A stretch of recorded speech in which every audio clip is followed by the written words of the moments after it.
Okay, welcome everyone. This is one of our early webinars. And this is Gunther Schopfer. He is from Florida, but originally from Argentina. He was diagnosed in May of 2017 and has pretty much reversed all of his symptoms. He will be at the 2019, our very first Healing ALS conference. He will be sharing his story there, although he's not an official speaker because he's not a long-term survivor. So you'll notice that the people that we've got actually speaking are, I think Kim is the least at 8 years, all the way up to Evie, who is 39 years since her diagnosis, which is pretty cool. That's impressive. Okay, so Gunther, I'm actually going to let you. Okay. I'm going to let you tell your story. So why don't you do that first, and then I'll interject and ask any questions. I think the big theme for this, if you want to notice, I want you to, if everyone listening, notice how many things Gunther did sort of on a physical level, and then how much he did on changing his stress level, lifestyle, mental, emotional state as well. So just notice that as he's speaking, because he really does two things at the same time. Okay, go ahead. Okay, well, thank you so much. So tell us first how your life was before, though. I want a little bit of your life before, and then diagnosis. Okay, go ahead. All right, first of all, thank you so much for this opportunity, and thank you so much for everybody who's actually joining us in this webinar. So, my previous life, I think if everybody would actually see me on the street, I was like the classic guy driven by material goals in life, completely stressed out, trying to reach whatever, the best house, the best car. I was in the investment banking industry for many years. And of course, everything's super hectic. And we live actually in lives that were super hectic, where we have lots of pressure from our families, from our friends, from our society, from everybody around us. And everybody expects something from us, right? And so we do not most of the times pay attention to how we feel. So we just go through life just saying, okay, I need to do this, I need to do that. This is the correct thing to do. This is the correct thing to not to do. So pretty much my life was like that before. Married with one son. My son today is 13 years old. And living here in Miami, originally from Argentina, born and raised in Argentina. And then I moved to Miami 12 years ago. So back to 2016, where I was completely stressed out with my work and my objectives and my goals in life. I started in May of 2013. I actually started doing CrossFit because I thought that my appearance didn't look as good as I thought. So for almost 4 years, I really I didn't have enough stress in my life just to put more stress in my body. So I said, let's hit it the right way. So I did almost 4 years of CrossFit, which definitely I love CrossFit. I would love to do CrossFit, but I mean, for certain reasons, of course, I cannot do it again. But at one point, I used to be able to do 40 pull-ups in a row. Had my six-pack. I was super proud of my body. I had so much. I was super strong. I was even competing, and so November, December of 2016 was a really stressful year for me. Those months in particular were super stressful. I was traveling a lot as well due to business. And at one point, I went back to the gym because I had to. I mean, since I was traveling a lot, I couldn't actually just go as much as I wanted to the gym. I used to go 6 times a week, every morning. 6:30 sharp. So I go back to the gym and I hang myself from the pull-up bar, and I couldn't do one pull-up. I couldn't. I just couldn't lift my body. So I thought that the lack of training that I didn't do for that month and a half was actually the cause of that. And I was really frustrated. I was doing 40. How come a month and a half I just lost strength not to be able to pull myself up at least once? So the coach was right next to me, and he knew me very well. Of course, I mean, seeing me pretty much every single day for the past 4 years. I mean, we became really good friends. So he looked at me, he was like, can you do it again? And I tried to do it again, and I couldn't lift myself up again. So he said, go and see a neurologist right now. That was my coach. And I was like, neurologist, why? It's come on, it's probably my arms, they're tired or whatever. My mind was no, I can do this, no worries. So I had like so many things like planned for for the end of the year. December, I had this planned trip to Utah actually to do snowboard. I love snowboarding with my son, and I had a road trip with the entire family to Asheville, North Carolina. So many things going on. I said, no, I'm not going to go to a neurologist right now. I'm going to go back. I'm going to go when I come back.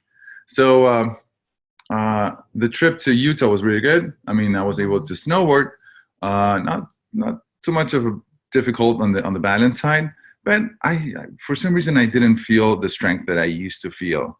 My legs weren't like that. I couldn't trust my legs that much, and my body wasn't moving the proper way. So I was concerned, but I said I was kind of like, this is product of my tiredness. How tired I am, and basically of all the stress that I had during the year. I was like, okay, this is going to probably unwind in the next couple of days. Then I went to Asheville, and of course brought my snowboards with me as well. There's a little spot that we can snowboard there, and I wanted to put my boards on top of the roof rack of my car, and I couldn't lift the board, and that was a big red flag. I was like, how come I cannot lift my board? And so I started getting concerned. I remember there was a lot of snow that time in Nashville, and I had to go and buy some salt bags, just to clear the driveway. And so I was trying to put to pour the salt in the driveway, and I couldn't hold the salt bag, and I was really frustrated. And it was like so angry. I was really like mad and completely frustrated. So, and everybody could actually sense the way I was actually feeling, but no one said a word, because it was me, the determined guy that knows exactly what to do, and has everything sorted out in life, right? So January, I went back to the office, and at that time I used to smoke cigarettes, and so I wanted to grab a cigarette and put it in my mouth, and when I lifted my hand, I couldn't just coordinate like the hand with my mouth. I couldn't just like lift the cigarette and put it in my mouth. So I had to use both hands just to kind of like put it in my mouth. I remember I threw away the cigarette, and I was like, this is it. I'm done. So I went to Cleveland Clinic here in Miami. Cleveland Clinic is it's a very big clinic here in Miami. Very reputable doctors there. So I went to the emergency area. So they made a couple of tests. They took x-rays mostly. And they said that there was something wrong with my spine. They weren't able to diagnose something. So they were just like, it was kind of like observation mostly. And basically what they said is actually that they kind of like the definition that they put was like initial encounter was kind of like a brachial plexus disorder. And they recommended me just to go to a spine specialist. So definitely that's what I did. Actually, I had a friend of mine that worked at a local clinic. It's called Ortho Now. And basically what they do is actually they specialize in everything related to orthopedics, right? So I was like, okay, I'm going to go over there just to see what's going on with my spine. So I got 2 MRIs done. One on my spine, on the cervical, and the other one was actually in the lumbar. Just out of curiosity, Gunther, did you get a MRI? Oh, that was a set. There was no contrast in the MRI, right? No contrast at all. No. Perfect. Okay, good. So I remember, since this guy was actually a friend of mine and he used to work there, I was like, okay. He was like, okay, we need to wait until we get the approval from the healthcare insurance. I was like, no, I just want to get it done right now, because my whole body was for some reason telling me something, and at that point, I didn't have the open mind, the mind that open just to understand that there was something really wrong with me. But I could actually sense it for some reason. So I was like, no, let's get it done right now. So they did both of the MRIs, and they found a herniation on my C5, C6 spine. The first approach, of course, is like they called me like 2 days later, and the doctor told me, it's like, hey, listen, you have a herniation on C5 and C6, and probably this is actually compressing your nerves in your spine, and basically that's why you're losing strength in your arms. Okay, everything seemed logical, and I was like, okay, yeah, probably could be. So, nevertheless, I was like, okay, I need to get a referral to a good neurosurgeon so I can actually go and see him. So I found this doctor, very well renowned here. Actually, I had like very good references to other people doing like fusions and their spine. I just do, feel much better and relieved. I was like, okay, I'm gonna get this over with. So I went to see. His name was Jonathan Gottlieb.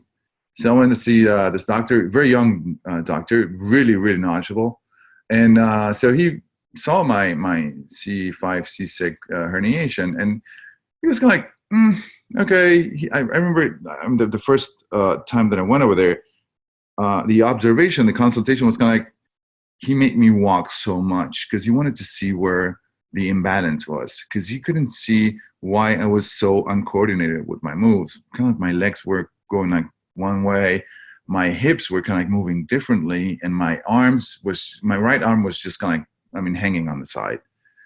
So so he's like, why don't we do a nerve conduction test? I was like, okay, let's do a nerve conduction test. So I had no idea what a nerve conduction test and what implied, right?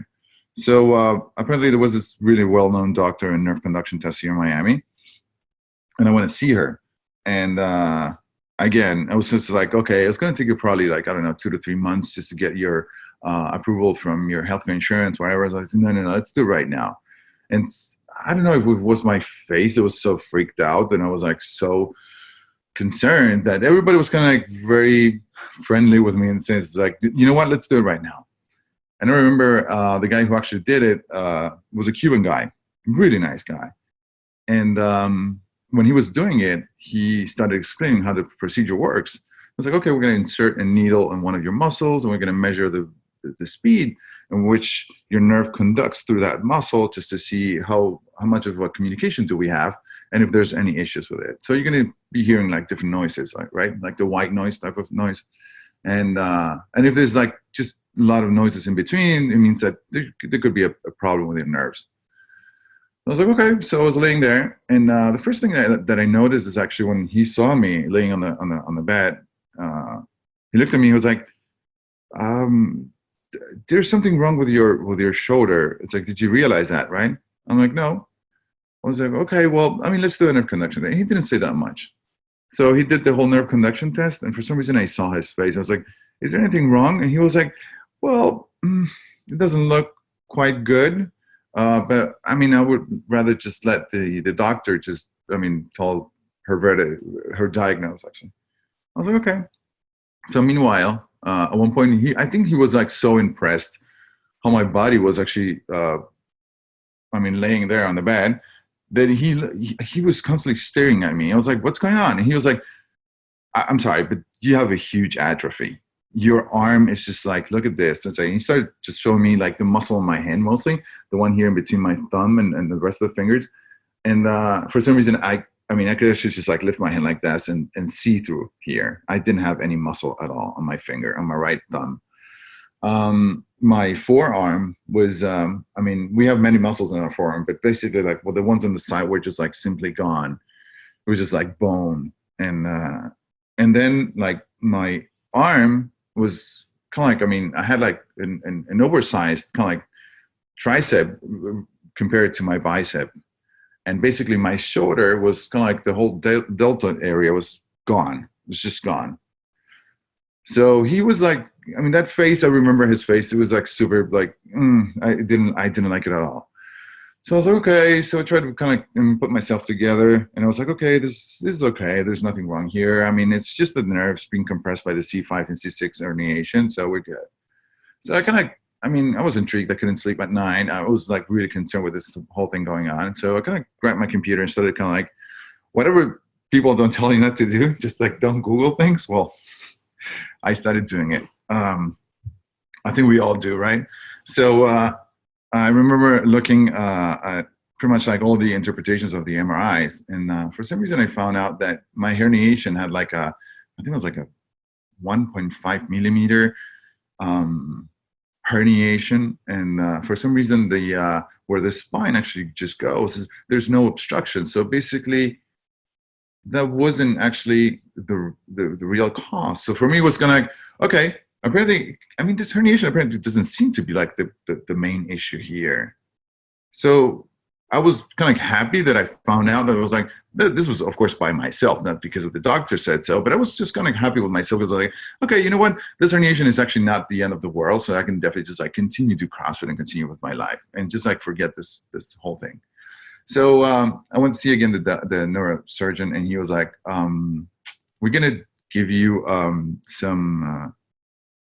peridural injection in your cervical spine and in your C5 and C6. So we can definitely just like de-inflame that disc and help you release those nerves. So an epidural injection of what? Of steroids mostly. Steroids, okay. So it's going right into your spine. Exactly. Just kind of what you need as a potential ALS patient. Exactly, right. Yeah, okay, keep going. So February, I remember the day as if it was yesterday, actually. That was actually the beginning of this whole unveiling, right? So I went to the clinic. I got the peridural injection.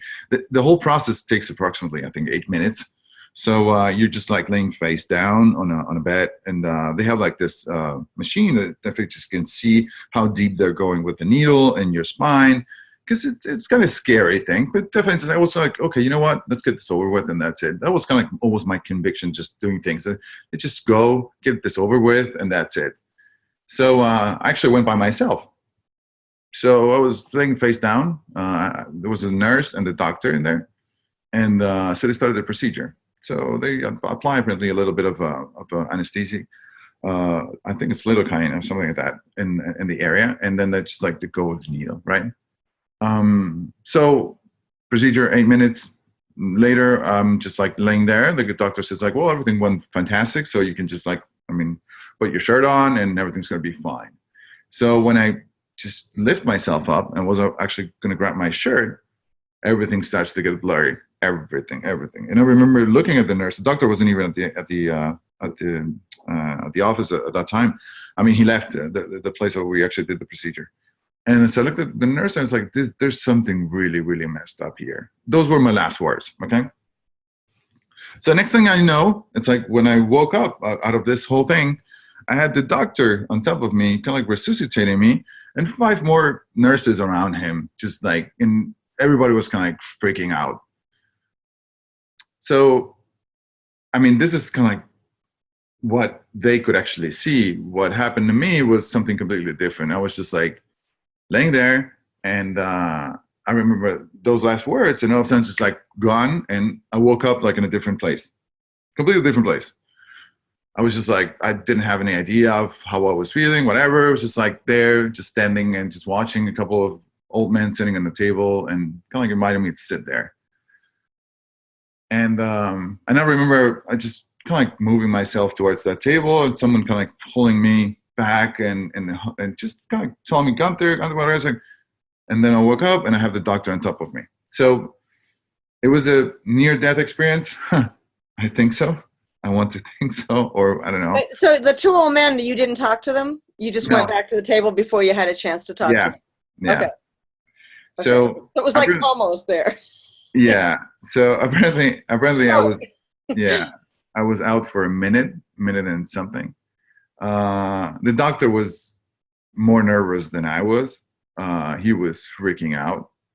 I remember the first few words that came out of his mouth when I opened my eyes. And I really didn't want to be there. I just want to be like on the other side. The other side was just like super cool. It was like super calm and relaxed. And this side, I saw this guy on top of me, just like kind of resuscitating me, and back, just people kind of like rushing and running around. And not to mention my nurse that was actually just like laying on the floor, and she was kind of shaking and crying and looking at me. And I remember the words that she was saying. It was like, in Spanish, it's like, tú estás muerto, like you're dead. I'm like, what? And I couldn't actually get a good grasp of what happened. Not at that time. Actually, it was kind of that half an hour was kind of coming back and forth, kind of battling myself like in and out. So after half an hour, I realized that I was there, and that was actually the place that I needed to be, because this is it. This is my life, right? I came here to this procedure. This is what happened, and I got messed up. So I remember that I couldn't feel a thing. I remember I was there, but I couldn't feel a thing. One of the things that happened is actually, it's like, okay, I need to remember things of this life that really just like could that mean a lot to me. So of course, the first thing that crossed my mind was my son. I was like, okay, my son. And I remember as if it was yesterday, that was actually the worst feeling ever, because I felt like I couldn't actually feel anything. And when I say anything, I couldn't miss my son. I couldn't love my son. And that was just like in that glimpse. And that was really, really frustrating. And that was kind of really, that thought was in my head. It still is, I mean, these days. But at that time, it was like so intense. That was just like, I mean, killing me on the inside. So my business partner, he texted me because he knew I was doing this procedure. He texted me, and I remember seeing the phone, and I gave it to the nurse, and like, you answer the phone. Just so she texted, it's like, why don't you come and pick him up? He's like, he's in really bad shape. So my business partner, he came over like almost like 2.5 hours later, 3 hours actually after the procedure, and he saw me, and the first thing that he saw, he was like, dude, you're green. Are you okay? Should we call 911? Should we do something? And I was like, no, I'm good. I just want to get out of here. So of course, I mean, you sign like so many releases, so many forms, and so many things that it's just like, you know what, everything just went fine. The report today says like, I mean, yeah, everything just went fine. I remember going back to the doctor, speaking to him. It's like, dude, what happened? And the doctor was like, well, yeah. He was kind of like dodging the ball at that time. But anyway, she's like, you know what, this is it. And I went back to my house, and I remember I was feeling really, really bad. I don't know if it was at that point the side effects of the anesthesia, I think it was, because I was freezing to death. I was just freezing. I mean, I had like 5 covers on top of me, and I was still, I mean, I could actually still feel how cold I was, and I was really in a really, really bad shape. I remember, I mean, I couldn't open my eyes. I couldn't hear. I couldn't speak a word. Everything would just trigger this massive headache in my head. And so at one point, my mom and my sister, they came to my house, and they wanted to call 911. My wife at that point, she's like, no, let's go to the doctor. So we got a hold of the doctor. And I remember the doctor said, well, just try with an ibuprofen, an 800, just to see if he feels better. And thank God ibuprofen just like kicked in, and for some reason I felt kind of like the dissipating pain in my head just like a half hour later of taking it. So I came back, and I was like, okay, well, and so I started sharing my story with my mom and my sister, and both of them, they couldn't believe it. They were just like crying right next to me saying, oh my God, you just died. What happened? And so I told them, and they were like, oh God, they couldn't believe it. So I was really angry.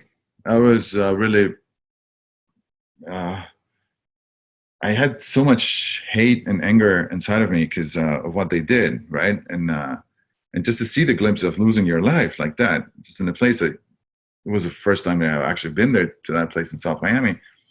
And by myself, it was just like so depressing and so overwhelming for me that I was after a couple of days, I call it the rabbit hole. I was down the rabbit hole, and I was like feeling like really, really lonely in this really dark place. And I felt really, really bad. So, So Gunther, this happened in February of 2017, yeah. right? So you at this point are not even diagnosed with ALS yet. Exactly. But this whole thing caused this sort of depression and rabbit hole thing. Yes, absolutely. Yeah. I mean, I was angry with, how fragile we are, and basically how people can just take your life away in 2 seconds, and it's like, okay, and you're gone. And not because they want to, just because it happened. It's just like, for some reason, something wrong happened with my procedure. And I remember that a couple of days later, I started kind of like looking for other answers. I knew that the Western medicine wasn't helping for some reason, because I didn't want to go back. I didn't want to go back to anything what doctors had to say. I was like so angry at them that I remember that I went and saw this, I don't want to call him a doctor because he's not a doctor, but he's kind of like a massage therapist, but with a really weird twist. He's actually from Argentina, and he helps a lot of very well-known sports guys. Just like, we have a lot of really good soccer players in Argentina. Well, this guy is the guy that fixes them. Okay, it's like this guy is the one that's like, you cannot walk, I'll fix your knee, I'll fix your ankle, I'm going to fix your arm. He fixes people. Okay, for some reason he So, knows how to do it. yeah, I just want to get a little bit to so you were in this rabbit hole. How did you get out of the rabbit hole? What did you think? Because then you start looking for other answers. Yep. So how did you get out of that really dark place? I mean, I also want everybody to be a little bit patient, because I know this is a little long, but it's part of Gunther's entire story. And that's why it seems like we got to get to the ALS quick. But this is like the backstory that explains kind of the ALS journey. So, okay. So yeah, how did you get out of this dark rabbit hole? So basically, I didn't get out of there. I was just like living there, basically. So it's kind of like when you find your new comfort zone. Well, I was actually in that comfort zone. That comfort zone became kind of my place. It was like a place with anger and sadness. At the same time, I was just like, okay, I can fight this. I can fight my way out of this rabbit hole. So for some reason, I think it was my thrive. I always been like that. I always been like kind of like the guy that actually goes out there and fights for everything. Just like whatever is that I want, I'm just going to go and fight for it. That's kind of like my mindset is really determined in that sense. If I want an objective, I'm just going to do as many things as I can do in order just to get and achieve that goal. So I think in that case, it was like, I mean, my arm, of course, was still hanging on the side. I mean, at that point, my arm, I couldn't move it anymore. So I had my left arm with whatever strength that I used to have in my left arm, just to pull up my right arm, just helping myself, just to do whatever I had to. I couldn't shower properly, couldn't wash my hair properly. This rabbit hole, I mean, was deeper than I thought. So it's not a matter of if I got out of there. It was just like, I thought that there was like even more depth in that rabbit hole. So for me, it was just like, okay, I'm still here, up here. It's still dark, but I think I'm comfortable here. And I just put my way back out of this rabbit hole. So I found this doctor in Argentina, and I met this guy before when I lived in Argentina, and I knew that this guy had like really good Asian knowledge in medicine, right? So I went and saw him, and I remember when he saw me for the first time, he touched I remember my left foot, the bottom of my left foot, and he pressed in there because I told him everything that happened. And he looked at me, he was like, "There's something that you're not telling me." I'm like, "No, I told you everything." He was like, "Well, there's something that you're not telling me." I'm like, "Okay, whatever." So he kind of helped me, kind of like fixed me somehow. And he was like, just stop walking like a robot, because he's like kind of like a really harsh, funny guy. And at that point, I didn't know it was ALS. So it was like, dude, just come on, stop walking like that. Just, put yourself together and just move on in life, right? And I'm like, okay. So I saw this guy for like almost like 6 times. I remember the second time that I went and saw him, he confessed, because I was with my business partner at that time. And the second time that I went by myself. So he confessed right in front of me. He was like, "The time that you left my office, I started crying, and I felt really, really bad, because what you have is really, really bad." And I'm like, "Okay, what is this?" It's like, "Well, it's like the good thing that I see you today. I see that you want to live. Your body wants to live, and it looks like your body reacts, to this. So, let's help your body get whatever it is that you want to be. But just, your mind is somewhere else. I don't know what you're after in life, but for some reason, your mind is actually set into something else, and it's not helping. You definitely need to focus into other things." At that point, for me, it was just like, this guy's nuts. I don't know what to think. It was like, okay, well, thank you so much, whatever. So I went back. The only thing that I knew is just like, for some reason, my arm gained, I would say, like a 5% mobility. And for me, 5% was just like insanely good, right? It's just like, okay, I can move a little bit better, even though I needed help just to get dressed and stuff. So I went back again. And the second time that I went, I told him that I went snowboarding with my son, because I wanted to move. I wanted to do activities with my son. I wanted to share more time with my son, because of what happened before. I died, and for some reason I couldn't miss my son, and I wanted to spend as much time as I could with him. So I remember going back to Utah for my birthday, March 25th, and we spent there, like 4 or 5 days. It was kind of really frustrating, because I mean, my arm was, I mean, my entire body was already in a really bad shape. I was getting fatigued like very, very easily. And, but for some reason, I had a really good time with my son. I connected very well with my son in that trip. And we both kind of connected very nicely. I mean, I remember him helping me, just putting my jacket on, my stuff, my gear. And so when I came back, I saw this doctor again, and I spoke to this doctor, and the doctor was like, I see that there's a change in you. And for some reason, I see that whatever it is that you're doing, just keep on doing it. I'm like, well, I'll spend some time with my son. Well, if you need to spend some more time with your son, go ahead and be more time with your son.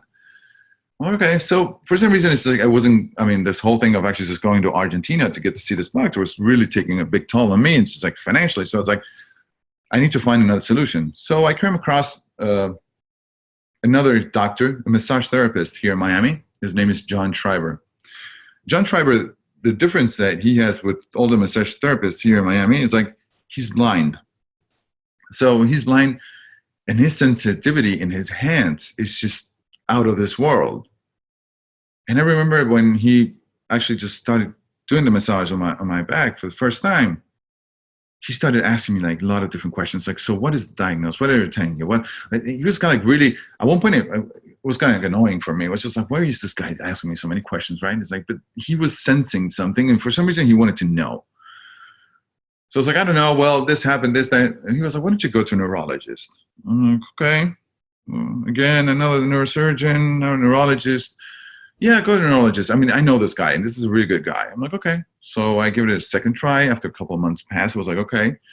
Even though I was feeling really, really bad. And I went and see this doctor, this neurologist, Bruce. And he looked at all my documents, and he decided to do another nerve conduction test because the numbers that were showing up in the other nerve conduction test, for some reason, they were unclear for him. Or inconclusive, I would say. So he did a new nerve conduction test with one of his associates that actually is in the same building as his. And I did it, and for some reason, this guy wanted to do a bigger approach. Didn't want it just the arms and the back, but at the same time, he wanted my legs as well. So he did the whole thing, and I remember his face. His face wasn't really nice, and I remember he checked only my right leg, and he looked at me. He was like, okay, we're good. Okay, you can dress, and we can definitely just go. I'm like, is there anything wrong? It's like, is there anything I need to know? And he was like, no. You definitely just going to talk to a neurologist, and he will tell you all about it. I'm like, okay. So I remember at that point, I was just trying to go to the gym, just to try to maintain myself like with more activity, just to see if my body was reacting to this whole thing. And I went to see the neurologist to see the diagnosis. And that's actually May 2017. That's actually when everything came down to ALS. He looked at me. He was like, okay, well, I mean, just want to ask you, do you have life insurance? Do you have a disability insurance? And I was like, yeah, I have life insurance. I don't know about disability. What's going on? He was like, well, I mean, it looks like you have ALS.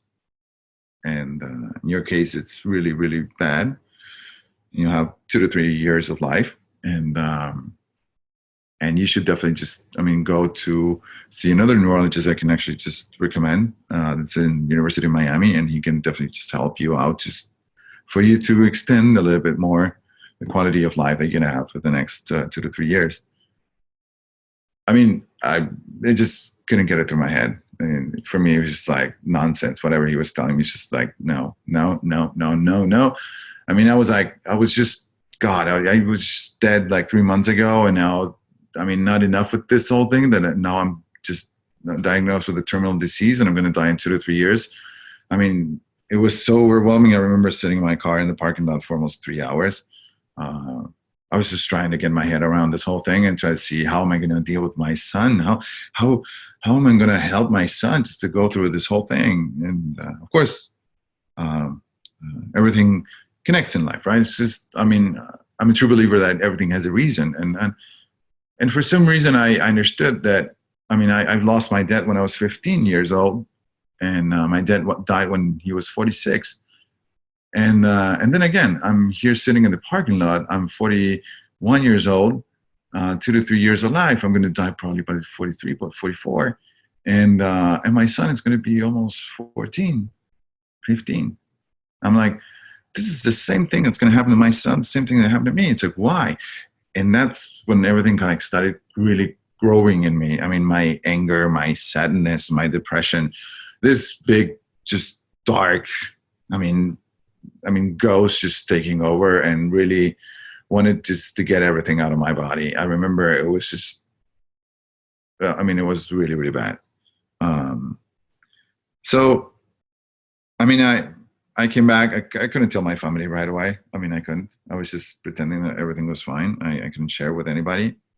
And, but in my anger, I think everybody got really, kind of like everybody looked at me like, what the hell's going on with this guy? It's like, why is he so angry? Why is he so aggressive? And at one point, it's just like, I had to let it out. And I told everybody, it's like, listen, it's like, this is what's happening. And I'm going to die. And then, and I remember like everybody was like super, super like, really, really sad. Everybody was crying. It was just like those horrible scenarios that you want to just like get out of your head, just let it go, and that's it. And basically there was nothing I could do. That was the end of the road. And the doctor said, there's no cure. There's no cure. There's nothing I can do. It's just like, take it easy. That's it. So I remember going back to John Schreiber, again, the massage therapist. And he was doing the massage, and I told him what the neurologist said. His friend neurologist, right? I was like, okay. So he was like, no. And me and John became like really good friends. So at that point, I think John was kind of like in denial, and he was like, no, I cannot accept this. And I could actually sense how sad he was. I remember everything kind of, it was going in slow-mo, me just, just going to this place, trying to, act in this life as if nothing happened, but at the same time, there was this big white elephant just in the big room that no one wanted to talk about. And I remember I went over there, and John told me, hey, let's do this. Why don't you grab all your labs and tests and everything, and just send it over to a good friend of mine. Her name is Amy. She's not a doctor. She's a biochemist. And I think she can definitely just at least look at, she's going to look at you in a different way. She's not going to look at you the same way the MDs does. So why don't you send it over to her, and I'll ask her for her to review it. I'm like, okay. Everything was lost, so I had nothing to do. So it's like, I'll send it over to her. So I sent an email to her. And I remember she called me the very same day. And she was like, I want you in my office tomorrow if you can come over here. I'm like, yes, absolutely. For some reason, the fact that she called me the very same day and that everything just like happened like that, for me was already kind of like hope. For me, it was just like, okay, there's another person. Out of my list of checks that I could actually do, it was just like the doctor, and there was, the neurologist in this case, there was just like nothing else I could do. That was it. So for me, just to see that there was another layer of other people that could definitely help you out with this type of thing, for me, it was just like, okay, there's hope. And I went and I sat with her, and we talked almost like, 2.5 hours. And I remember Amy's super, super rational. She's like super technical when it comes down to this, but she likes to evaluate and explain every single thing down to the detail, which I love about her. So she checked my body. She started touching my muscles just to see the density of my muscles. She was talking about the density of my muscles. She was like, you know what? Why don't we start with GAC injections? GAC injections is glutamine, carnitine, and arginine, which is food for your muscles, food. She was like, I want to give you food for your muscles. I don't want your muscles to starve, so we need to give them food until we find another treatment that we can definitely just do in order to help you out, just to make sure that we can do something about this whole thing. I'm like, okay. So I remember the GAC injections at the very beginning. I think it was like 20 injections that I got that very same day. I remember even telling her, it's like, you know what? I'm just going to take my time just to analyze if this is like the proper treatment that I should do. I was even cocky about this whole thing. And I remember she looked at me and was like, you can do whatever you want. It's just like, probably time is not on your side. It's just like, it's up to you. And So she did it in different parts of your body, the GAC injections? yeah. Yeah. Okay. And can you give us an idea of how much that costs, just out of curiosity? I think, because at the very beginning, she started giving the injections. So I think it was like $200. I mean, the set of injections, right? Oh, great. Okay. 200, $300. It was 200, $300, somewhere in between. Okay. Then she told me, why don't you take the gag injections and you apply them yourself? I mean, because she wanted like everyday gag injections in my arms while I do exercise, because she wanted for the muscle to kind of like build up. And I mean, we know the process of the muscle, how it works, right? It's just like when you're working out, it kind of like breaks a little bit and then starts to kind of like, gain volume by just like extending the muscle, right? So we work the muscle. So she wanted just to go into that process and say, okay, I give you gag injection, I give you food for your muscles, so your muscles can really start to build up again. So I remember it hurt. It hurt a little. It wasn't that painful. And then like a couple of weeks later, she showed up and she's like, okay, we're going to complement this with peptides. I remember that she did like a hell lot of labs on me. I remember it's just like. Hold on one second. Just so before you did get peptides, you did this for 2 weeks. You were doing it at home, the GAC injections, or you just did it once with her? Yeah. My brother-in-law, he was helping me. He was injecting right in the shoulder, because this was actually the more affected part of my body. So she wanted kind of like my shoulders and arms, and actually back, it was like a couple months later, I would say, yeah. But we started just with the arms, with the shoulder and arms. So my brother-in-law was actually just like applying the injections. And for me, it was just like this new world of saying like. And you just did it once a day? Yeah. And yeah. did you feel any difference in that 2 weeks? I think it was more mental, the difference. Okay. The fact that I was doing something, and I didn't know that the result, but at the same time, the fact that I was doing something for myself and taking care of this, and at least addressing the issue, and not just like sitting and waiting, for me was just like this good motor, just inside of me. It was just like, okay, I'm doing this. So for some reason, I'm a freak of doing things. I really need to do things in my day to day, right? So I just went out there and started doing everything. It's just like started Pilates. I remember started going to the gym with a personal coach, so he could actually help me rebuild muscle in the different areas that we need to. I remember started going to psychologists because I really wanted to see what's going on with me. It's like, for some reason, it's like I understand that there's a physical problem and there's actually something that we can all see that's going on with my body, but at the same time, inside of me, probably there's something else that I need to explore. And because I felt kind of like my life was kind of always driven by what I really wanted in life and not by what I actually felt. So I was like, okay, I really need to go to a psychologist. So you went to the psychologist before you did the peptides, or just around the same time as you were doing it? Just around the same time. Yeah. Okay. So once you started the GAC injections, you actually started doing a bunch of other stuff also. Exactly. Yeah. That kind of like triggered everything, I remember. Because that triggered at the same time. I met this girl for some particular reason, like back in 2016. She was in a modeling event. She was presenting the whole modeling event, whatever. And I remember she told me, hey, listen, it's like, what? Apparently she knew me from somewhere or whatever. So we were connected afterwards, and she was organizing a trip to India. I've been to India like 16 times already, right? It's just like due to business mostly. And but this trip was actually a spiritual trip, and she was organizing it with her boyfriend.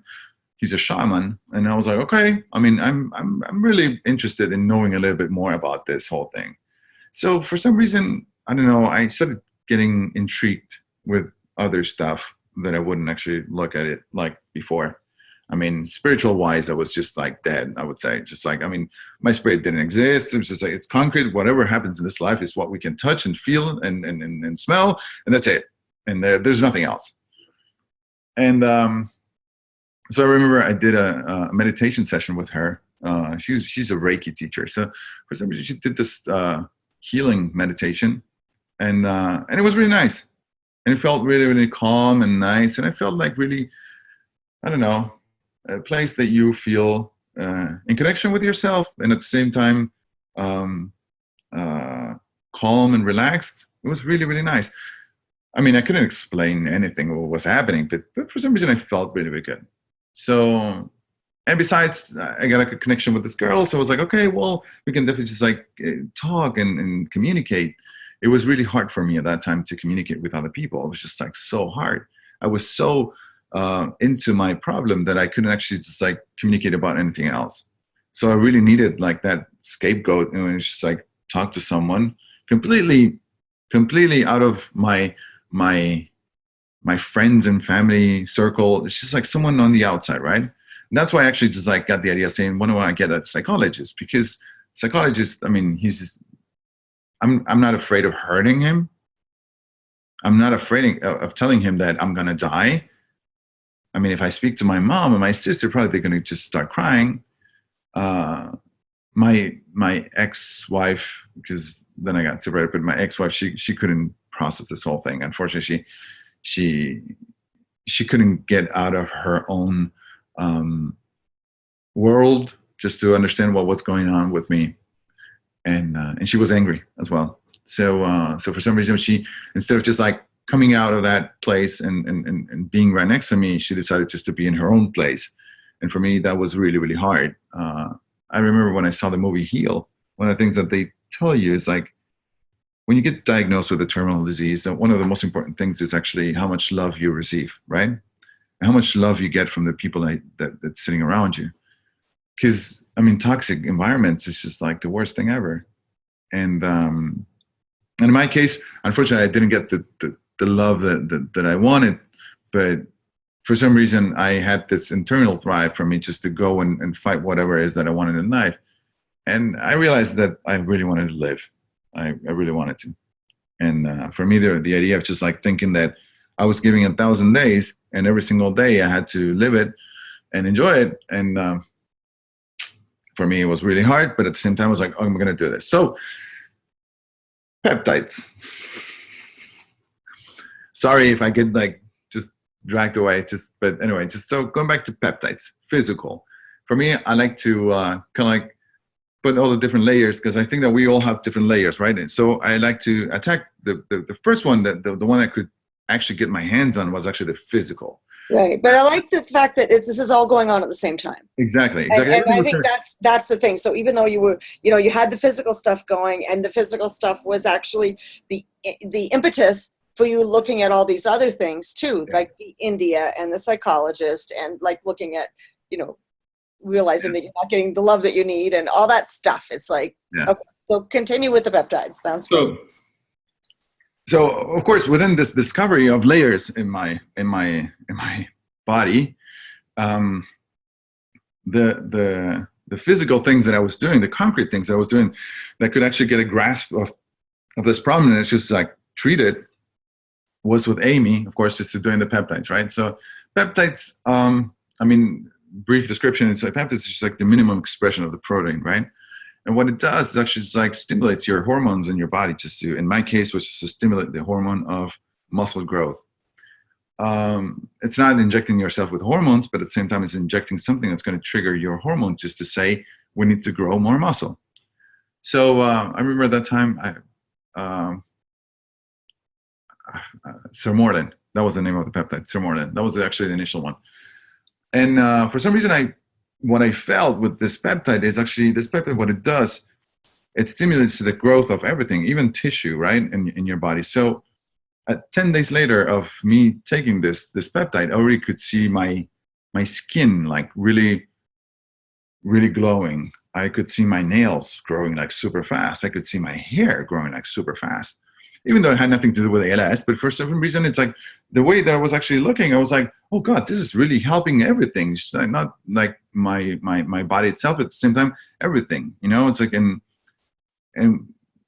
conjunction with the idea of me doing something about my body, and at the same time seeing all the different layers of, like, I don't know, taking care of myself on the emotional side with the psychologist, and and doing this relaxation things with the meditation.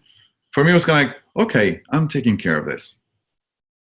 Okay, and the Somorlin, what is it's Somorlin? Sarah Moreland, yep. Sarah With Moreland an is S, not a C. with S, yeah. Okay, and how much did you get, and how often? Uh, I really don't remember. I could definitely revisit those numbers because it was like an EpiPen, Okay, and the dose I think it was a 0.8. The first one, I think it was like 0 to 1 the dosage that you can actually get, and I think we started with 0.8, which actually was a high dose. Then we reduced it to 0.5 because you have something that's called the IGF, which is the insulin growth factor in your body, and we were measuring it just to see where it was. And for some reason, she wanted to see that we're not overgrowing in my body because that that makes sense. would trigger other issues, right? So she was really closely monitoring that number, I remember. And the other number that we were monitoring really closely was the creatine kinase. Creatine kinase is pretty much like, I mean, all the protein waste that you get like in your blood from your muscle breakdown. And in my case, I remember it was really elevated. Yeah, the creatine kinase is, that's a pretty common thing to be elevated. I mean, in my case, it reached, it should be, the range is actually, I think it's like between 200 up to 300. You should be like around that area at my age. And I was at 1,200. So I was really wasting a lot of muscle. So that, I mean, then we can definitely discuss, I mean, if it's good or bad, the creatine kinase levels. Because, right. And then how often were you seeing Amy for these injections? Or did you get the injections at the neurologist, or did you get them with Amy? How did you do that? I was so into this whole thing, like so into it, that I would actually see her like 3 times a week, at least. Okay. I would just go there. I mean, I would be with the nurses there that would actually just give me injections as well. And I was still seeing John. So my day at that, I remember my week at that time, which is like, I think it was like Mondays. I had Mondays, Wednesdays, and Fridays. I had Pilates every morning. Then I had John Schreiber Mondays, Wednesdays, and Thursdays as well. Then I had my other coach, which was Tuesdays and Thursdays and Saturdays. And then I had a massage therapist coming in on Tuesdays and Thursday to do that. And then in the afternoon, I would actually just like dedicate just to do meditation, relaxation. And of course, on Mondays in midday, I would actually see my psychologist. So it was just completely packed. My week was completely packed with 10,000 different things that I wanted to do. So at some point you quit work. I gotta figure that you. We didn't talk about that. Well, fortunately enough, I mean, I bought a business with my business partner in 2013, and even though it was like super stressful, I was really fortunate just to have my business partner taking over the business and say, okay, you know what? No worries, I'll take care of this. You heal yourself. And I remember I was like, okay. And I mean, I'm completely grateful for what he did and what he's still doing, actually. And I remember I coordinated this whole trip to India in November of 2017. And I saw that he was like really stressed out. And since I was doing a lot of meditation at that time, I started kind of like seeing different perspectives of life, right? And the psychologist, he was already telling me that, why do I have a backpack so full of other people's responsibilities? Why am I carrying so much weight? Why? I mean, and literally what's looking, it's like, I mean, from the psychology point of view, it's like your arms gave up. Your arms couldn't hold the weight that you were actually carrying in your back. So I remember that it was a really hard pill for me to swallow.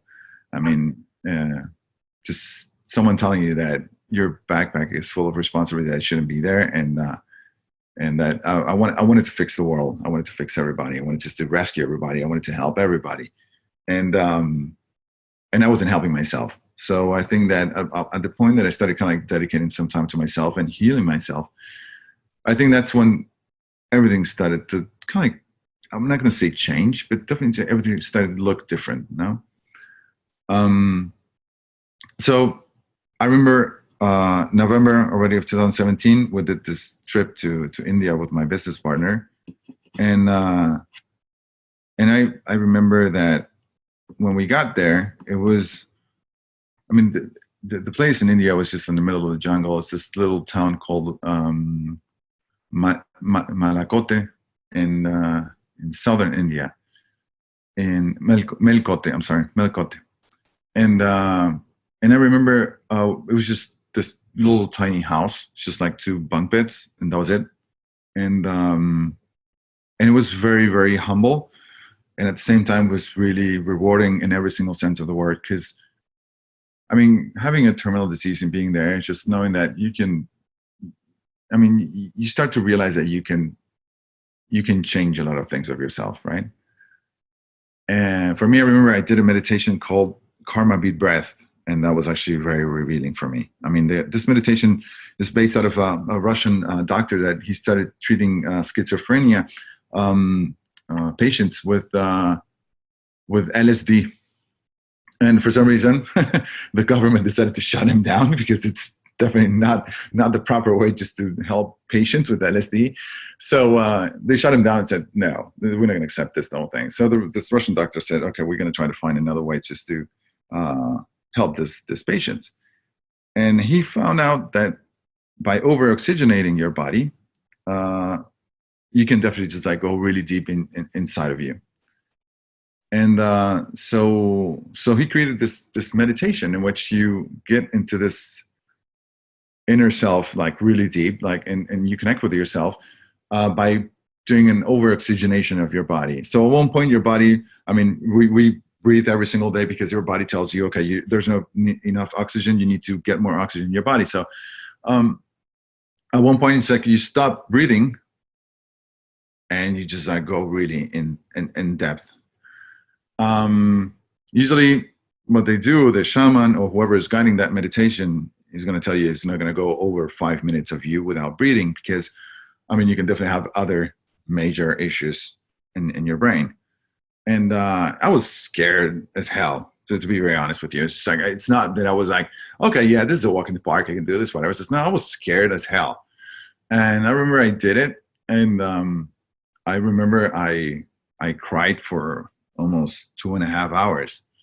I had so much pain. I had so much sadness. I had so much weight from my past, from my father that died when I was super young, from everything that I tried to pull off in my life just to reach whatever it is that I wanted to reach. It was just so revealing to me. And I came out of that house, tiny little house, so relieved and so with a completely different mindset, that for me was just like, okay, there's so much more. There's so much more that we don't know, and we definitely should really look into those things, because I think it's part of ourselves, right? It's like, I mean, the fact that today I can tell you that we have like 5 different layers and accept that they exist and they're part of us. For me, it's a big change. I mean, back then it was just like, again, the physical world, and that's it. Not even the emotional. The emotional didn't even exist. It's like, you don't cry. You just like walk, man up, and do this, whatever. That's it. And today, no, I can tell you, yes, of course, I cried with my psychologist. I started to feel like the whole emotional part kicking in. I really let go of that past that was really, really inside of me. And I didn't know. I thought I was actually over it. But at the same time, we brought it out, and I was able to release that thing as well. And then, of course, connecting on a spiritual level with myself, and knowing that there's something else that sometimes we don't have the words to express it, but at the same time, we know it's there. And we really need to pay attention to it as well. And the same way that we pay attention to our bodies, like physically, we have to pay attention to that spiritual world as well, to that emotional world as well, to our mental world as well, and of course, to our energy world as well. Energy didn't kick in later in 2018. I had no idea it existed, but anyway, it's just like, that's still to come. So I'm getting a couple questions here, so I'm going to interrupt you. But people don't understand this what Gunther is talking about right now is really important. We have interviewed 20 people who have reversed ALS, and this is long-term reversals, doesn't even count Gunther. The only thing they had in common was this sort of mental, spiritual shift that took place with every single one. So everyone did a different thing on the physical level, but on the mental level, every single person experienced this kind of shift. So understand, it's probably less important what you do physically than it is what you do mentally. And I don't want to say what's physical isn't important, because what's physical doesn't work unless the mental piece is there. Exactly. So that's really the importance. But we do, I don't want to say the physical stuff isn't important. I mean, we're going to talk about diet later on and all the peptides and all the things that he did. There is no one answer on the physical side. It's so individual, and that's why we have functional medical doctors and biochemists and holistic practitioners. But there's a piece of it that your intuition almost leads you to the right people if you're in the right state of mind, the right people that are going to give you the physical treatments that you're going to need to heal. So it's really hand in hand. So I did get a couple questions, Gunther, that I want to ask. So you were going to her 2 to 3 times a week, and getting these peptides. Yep. And how much did the peptides cost? Peptides were expensive. I think it was like between 900 up to 1,200, but that was like the whole month. That was for a month. That was for a month, yes. That was injections for a month, yeah. Yep. Okay, perfect. And so you did this from June, July, August, September, October, and then you went to, did you obviously stop the injections in November when you went to India for 3 weeks, right? No, I took everything with me. Oh, you took them with you. Okay. Yeah. No, everything that I could take with me, it's just like I would actually take it and do it. As a matter of fact, so it was once a day. So with the Sermorelin, once a day injection. That it was like a shot. So you just took that once a day. I took the EpiPen, yeah, and the EpiPen. And how much? Do you know what the dosage was? I think it was like 0.8. 0.8, 0.7, 0.5. I think somewhere between 5 and 8, right? You were doing that, and about 3 times a week. Okay, so 3 times a week, once a day, you were taking this 0.5 to 0.8. Sermorelin was every day. The only thing that was actually 3 times a day was the GAC injections that were applied at the office. Okay, so the Sermorelin was every day. Sermorelin was every day. Yep. Okay, so 3 times a week when you went to see Amy, she gave you the stuff to do at home. You were pretty much doing it every home. You were then monitoring. Is that why you were there? Exactly. And one of the questions was, did you monitor blood sugar levels? Probably she did. I mean, I was kind of like, I mean, she's taking care of me. I mean, I found the right person, so she's taking care of me. So okay. I really don't remember just checking on my sugar levels and my blood. Yeah. Okay, so at this point through November, you start these somewhere May, June, probably June. You start the peptides. You're still going peptides in November. No, peptides started kind of like in July, August. On the July, August part. Actually, sorry, peptides started later because what first started was actually the GAC injections. The GAC injections, the food for my muscles. Yeah, that was actually the first thing that we did, and that was almost like 2 to 3 weeks. Then the peptides actually kicked in. I mean, she decided we put the peptides on board, and we'll see how everything just rolls out from there. Because what she wanted to do is just like stop the muscle breakdown. Right. Just wanted to stop it. So I think by the end of the I think it was already by the end of the year. That was actually I think before I went to India. Okay, so there was one more question. I just want to get a couple questions before you go back to India. How much were the GAC injections? Because the whole bill was like no. GAC injections was like between $200 and $300. Okay. The GAC injections. Right, but that's not per day. That was every day that I could get the GAC injections in my arms and shoulders. The ones that I took already to my house, and my brother-in-law used to apply them. I really don't remember how much they were. I can definitely find out. Okay, that's fine. That's good. Okay, so let me see. The other question that we had is, did you have upper motor neuron symptoms like hyperflexia and limb stiffness? I mean, not that I recall. Stiffness, yes, I would actually just feel it. I think that the fact that I attacked this like at the very early stage of this whole thing. I think that I got like different symptoms. I mean, during the entire process, but at the same time, I was just like so focused and like just moving on. I even remember one time I was snowboarding and my both of my legs just cramped so bad. I remember I couldn't move. I had to kind of like lay down on the snow because I mean the pain was so excruciating. And I remember I said, you know what? No.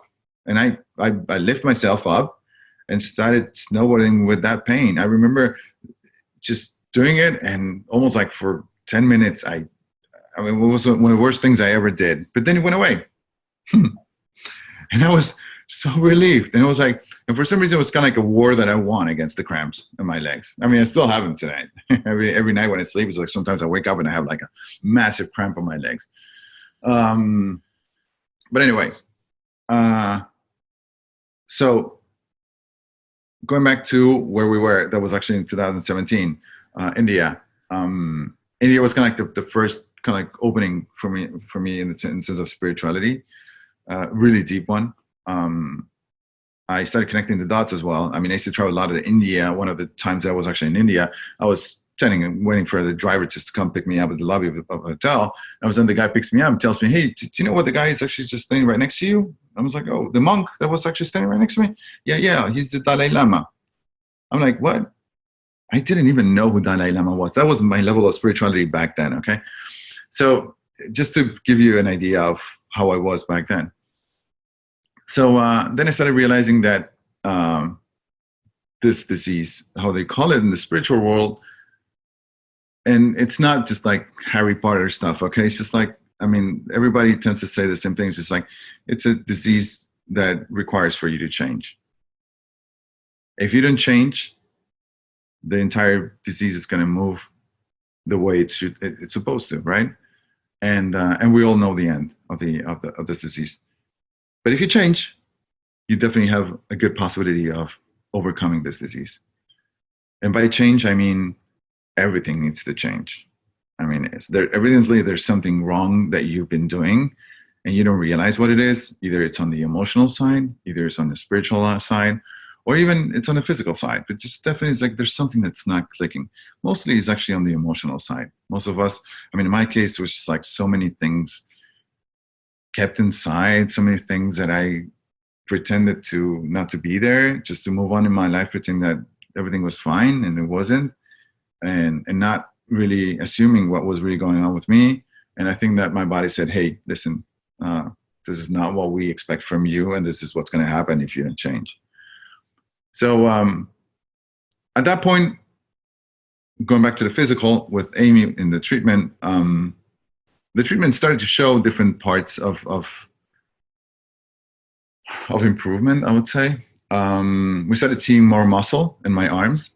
My back was just like holes, big holes of chunks of muscle missing, right? It was kind of like a puzzle. So Amy comes with the idea of saying, hey, why don't we tell John, the massage therapist, that he can definitely just like do all the marks in your back, so he can actually map where is it that you're lacking muscle, and we can inject straight in every single muscle that we need for those muscles. And I was like, okay. So on my Instagram, there's like a lot of pictures. One of those is actually the one that I look like a tiger. I have like so many spots in my back. It was actually the whole mapping that they did. I think I got like 25 injections that day, like in every single part of my body. I mean, my back, I'm sorry, just to help that develop. And that started helping a lot. I started feeling that I had a little bit more movement, but definitely not the movement that I wanted to. I still, my right arm wasn't like that coordinated. I couldn't wash my hair. I mean, if I wanted to wash my hair, I had to kind of like bend over and it's just like to wash my hair, because otherwise I couldn't lift my arms. So everything was moving forward, but at the same time, I was kind of like saying, okay, perhaps not at the speed that I want to. I want more speed into this whole thing. So Amy is really determined, and she's going to get it done, okay? She's the kind of person that's just saying, I'll do it. I'm going to get this done. So she finds out about this whole thing called follistatin. Follistatin is a myostatin inhibitor. And what it does, it inhibits the myostatin, which is actually the cause for our muscles to break down in our bodies. It's a very strong medicine, but basically what it does, it helps your body to grow muscle and not to break down muscle and generate muscle waste. So you grow. If you actually just like Google follistatin, you're going to find out that this massive bull that it was injected with follistatin, it has like massive amounts of muscle in the entire body. So when I saw this, I was like, oh, wow, this is a holy grail. We're going to get this thing in my body and just definitely it's like I'm going to grow muscle and I'm going to be okay. So we did the treatment 10 days. It was significant, the change. That was actually, I think, one of the turning points in this whole treatment. She knew, and she told me, like, this is something that we cannot use freely nor whenever we want. This is going to be always our kind of like our plan B. If anything happens, if you have a setback or you have we have other spots like coming down, just this is a shock that we can give to your body, so your body can just like outgrow muscles wherever is that they need to. So I remember we did it. It was really good. I'm sorry? You took the how do you spell follistatin? Follistatin is Follistatin. Oh, just the way it sounds. Okay. And you took it for 10 days because it's something you have to be really careful with. Yep. And you took it once a day for 10 days? Yep. And how much? I think that was like around $1,000, $800, $900. It's somewhere around that area. Right. But how much follistatin is it? So was it a pill or an injection? It was an injection. It was an injection. Yeah. She you know what the quantity was? No, I remember she was the one actually administering, because Amy is very particular with that, because she needs to see you. She needs to touch your body. She needs to feel how you, where is the problem? What's going on with your body? She's trying to fix the shell, right? She said, okay, this is your shell. I'm going to try to fix it. Because for some reason, it's like there are parts that are actually coming apart. Well, I'll help you just put everything back together. Okay. So, so she was determining the amounts based what she was seeing in me, right? So I remember it helped a lot. I was actually feeling really good. So by the end of the year, I said, okay, I'm going to just go snowboarding again. I need to go snowboard with my son. Because for me, it was kind of like for me, enjoying life was to be with my son. And it still is. So for me just to be with him and hang out with him, because he was 11, 12 at that time. 11, yeah. So he was super young, and I knew that like in 2-3 years he's going to tell me, Dad, I have a girlfriend. Just, yeah, I'm going to go out with her, not with you. So I was like, okay, let's try to enjoy as much as we can from him. So we went to Utah, I think, for Thanksgiving, now for November. We went there. We had a good time. The four of us, me, my brother-in-law, and my nephew, and my son, of course. And then in December, I said, why don't we come back in December and we spend Christmas here in Utah? I love Park City. Let's go over there. So I remember calling my wife at that time, and my family, my mother, she was here in Miami. She was like, yeah, well, let's go to spend Christmas there. So we spent Christmas.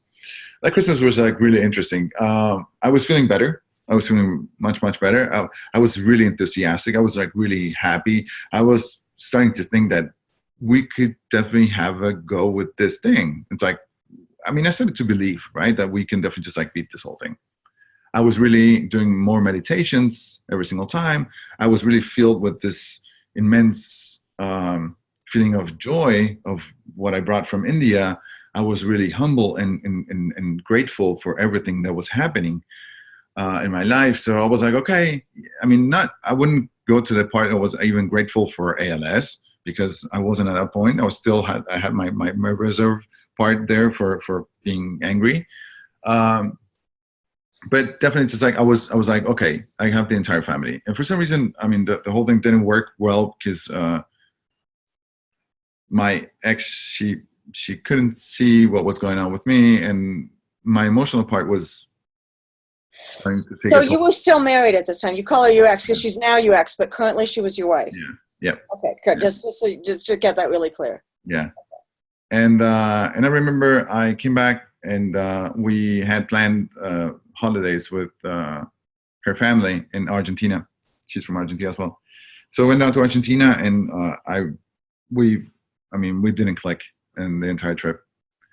we were already doing like a couples therapy, just to try to help in the communication process. Because sometimes when we're sick or whatever, it's really hard for us to communicate certain things.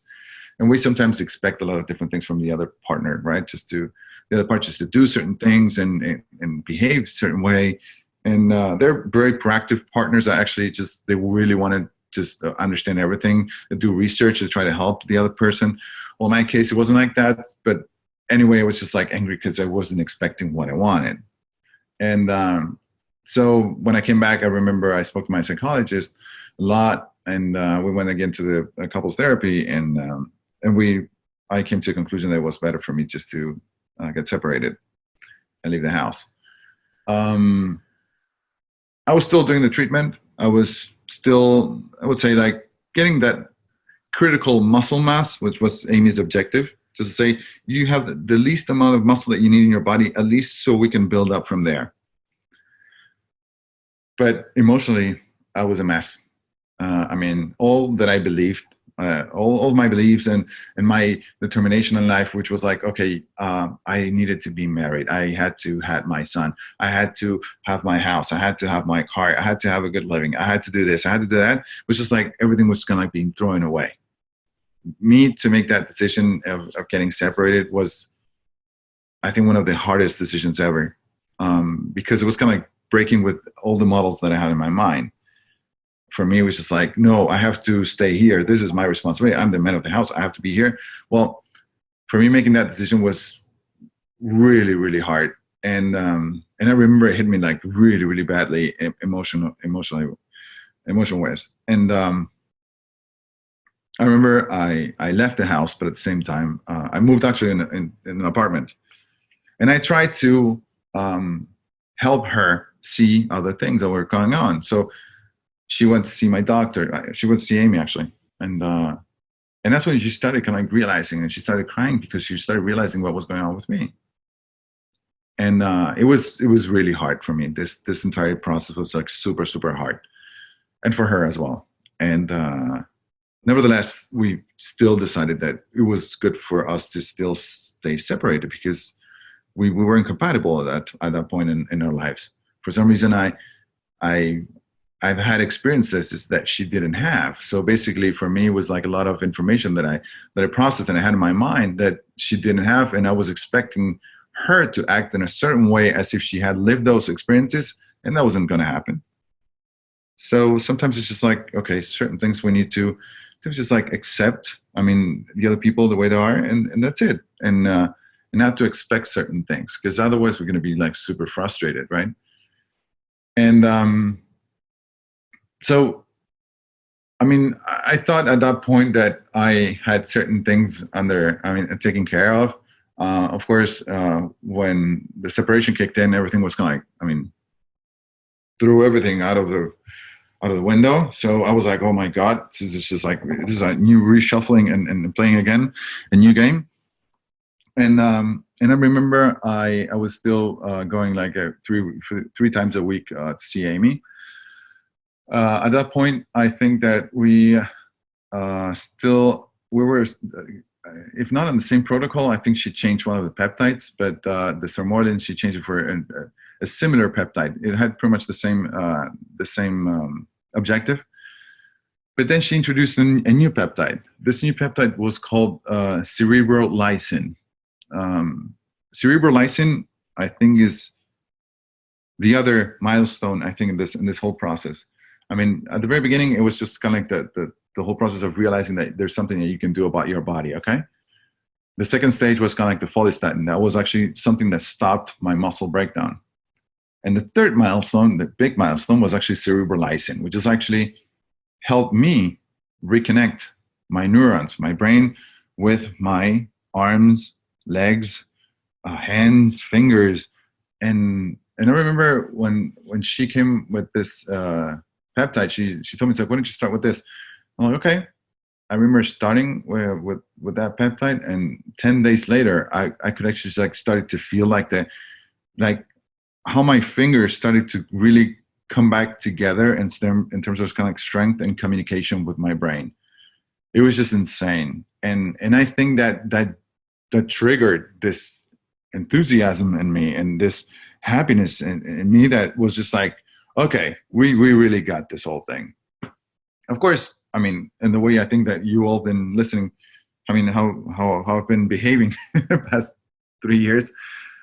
I like extreme sports, so of course the next thing I had to do is just like, we need to go snowboarding, and so we went March to Switzerland, and I took my son, and I offered my ex-wife just to come with us because I thought it would be good for us, just try to see how we can behave like in another place with my birthday. I mean, coming on, and I went over there, and it was good, but at the same time, I realized that the emotional part was not good, and for some reason, I got hit with that emotional part during the entire trip, and it was kind of like reliving my past. It was just like saying, okay, this is again something that I need to pretend or not say, because usually we tend to do that kind of stuff. It's like, I'm not going to tell you something because it's not polite. It's not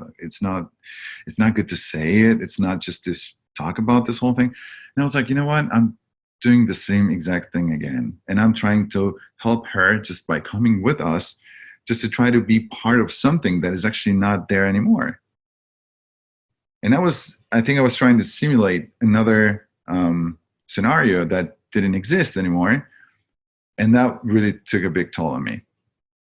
So I came back April, and I remember the first thing I did is I went to Amy's office, and we had lunch that day. We had scheduled that day lunch. So I think it was on Sunday, and on Monday at noon, I was already having lunch with Amy. So we're sitting having lunch. Ordered a steak, I remember. And I'm going to cut the steak. And when I cut the steak, it's like I'm actually have both of my hands, and my right hand's just like falling off.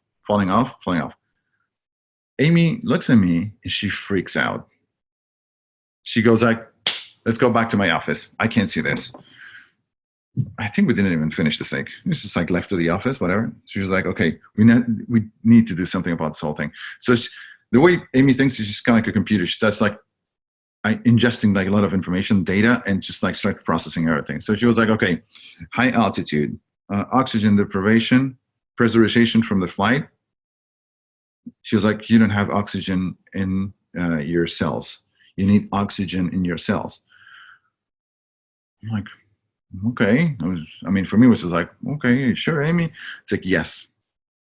So during the trip, because now you're in April, you were doing the peptides all but continued, yep. And the GAC injections continually. Yep. Okay, so you're doing these like every day. Yep. Okay. Yep. So I remember Amy, she was the first actually introducing this concept. She was like, what you need is NAD. I'm like, what's NAD? I have no clue what you're talking about. And she was like, NAD. She was like, you need energy on your cellular level. You need your cells to metabolize the proper way. You need more energy. And I was like, okay. I mean, for me, everything that she was telling me was like, okay, yeah, let's go for it. Yeah. Because everything that she did with me, it worked. So for me, it was like, okay, let's do it. Yeah. Why don't we get this to work? So I started finding out here in Miami, it's just like really hard just to get NAD. And mostly spas do it because of their like rejuvenation properties on the cellular level, and it keeps people like younger for some reason. So, but the dosage is like super small, and it's quite expensive. It's very expensive actually. So I remember it took her like month and a half just to really figure out where to get the NAD, and I was already kind of like struggling. I was like, okay, are we going to get this whole thing? So we did another session of the follistatin, and with that we helped like not to have any more muscle breakdown, and I had the time enough just to wait for the NAD. Right, and so you did 12 days of follistatin, and how much did you do this time? 10 days. It's always 10 days. Yeah, okay. 10 days. Yeah. And after those 10 days of doing follistatin, I was actually feeling quite good. I mean, because my body wasn't just like crumbling down. And then we did the NAD. First time we did the NAD. The first time we did, I think it was 4,500 cc's divided into 3 days, 1,500 each day. And it was actually a slow drip. So basically each day was a 12-hour IV day. I remember the first time that actually I did NAD, you get high on NAD. It's just like your body is so toxic, and NAD helps your entire cellular system just to get rid of all the free radicals. So you're going to get dizzy, you're going to get nausea, you're going to get like high, because it's just like your body is going through this entire process. I mean, can you imagine like your cells, they're starving, they need food, and all of a sudden it's like you inject them with food. So basically your entire cells are just like kind of dying, and then all of a sudden you just like throw lots of food to these cells. They just like, they explode in your body, and you feel like jolts of energy just like going through up and down your body. And I remember sometimes those jolts are like so strong that you even feel like the pressure like in your chest. In my case, I used to feel like the pressure in my chest and my back, my entire spine. It was just like insane. And I remember that first session of NAD, that was just like mind blowing. For me, it was just like, I mean, before and after. And the whole combination of the entire treatment that we were doing plus the NAD was just like the holy grail. That was actually the holy grail for me. Okay, so how much NAD did you take over what period of time? The first time, I think it was like 4,500 cc's, and I think it's milligrams. So basically, the NAD, I think it was the same amount of, it's like 10 and 100. So it's kind of, it was 4,500 cc's of saline solution, and it was equivalent of milligrams of NAD. Okay. I think it's and you did it, and over what period of time? Like how many hours did you? This was an IV drip, is that right? Yeah, this is an IV that I did for 3 days the first time. Okay, so you did you did an IV drip. How many hours were you on the IV? 12 hours every day. How many? 12 hours. 12. Okay, so you did. So you took, because I know if you take NAD too fast, you get nauseous. So yeah. So you did 12 hours a day for 3 days. 4,500 milligrams a day. So the total was about 12, 13, 5. Yeah. Okay. So 13.5 the first time. Yeah. Okay. And I hate to ask you cost, but I'm going to ask you because everybody wants to know. Cost is around, for those 3 days. I think it's like 3,500. 3,500 for the 3 days. Okay. But it's like 1,000 a day because it was a smaller amount. Okay. Yeah. Great. And so we started doing that NAD treatment like every 2 months. I think the first we did like every month and a half, and then we started kind of just spacing it out a little bit, because that's when you start feeling like the last NAD IV that I did, for example, it's like I did it, and I felt like I didn't felt those jolts that basically tells you that your body's kind of like absorbing this whole thing and just like working. So that means that my body is just like really clean in levels of toxicity, you know. So I mean, we can space a little bit more the IV on the NAD IVs. Yeah. You're muted. You're muted. You're muted, Patricia. Sorry, thank you. No. So what specifically, you said you were having fewer toxins in your body now. Yep. So you can space the NAD injections further apart. But what did you do to detox in the meantime? Or is it just happening naturally? Yeah, it happened naturally. I mean, in my case, for example, it's like, I didn't tell you, but in February of 2017, that was actually when this episode happened with the near-death experience, I quit smoking. I remember I was taking Xanax like every day in order just to function. So I quit Xanax as well. So I pretty much like left everything that I was taking. I was even calling Amy. It's like, if I have a headache, just like call her. It's like, hey, listen, it's like, can I take an ibuprofen? It's like, no. Why would you take an ibuprofen? It's like, because my head hurts. Why does it hurt? Tell me what you did during the day. So I was telling her, it's like, okay, you need more hydration. Take more water. Because usually what we do is just like take an ibuprofen. It's okay. The pain goes away. But we are not solving the really thing that's actually going on in our bodies. So in this case, it was just like, okay, take some water, eat some food, do this, that. And she was really a good guide for me. I mean, during the past 2.5 years, because she was really like pinpointing each and every single thing that I was doing. So for me, it was just like this complete change in way that I was behaving before. I mean, I would eat a lot of flour, like, or sugars, dairy. And today I don't even take dairy. I just don't. I don't drink milk. I don't eat cheese. I eat occasionally cheese, like for social events when there's like some little cheeses just to eat, whatever, and that's it. But I just don't. Flour, practically nothing. I just don't eat bread. Just and then sugars. I used to have like this huge sweet tooth, like big time. I would eat chocolate every night, and for some reason, it's like I would eat occasionally, but it's not. I don't have the craving today. Okay, so you're off of dairy, you're off of flour, and you're off of sugar pretty much, except for occasionally. Yeah. So today, my regular food is actually vegetables with some protein. That's what I eat. Yeah. If I drink milk, I drink almond milk or cashew milk with coffee. I used to drink a lot of coffee. Right now, I just only drink one coffee every morning.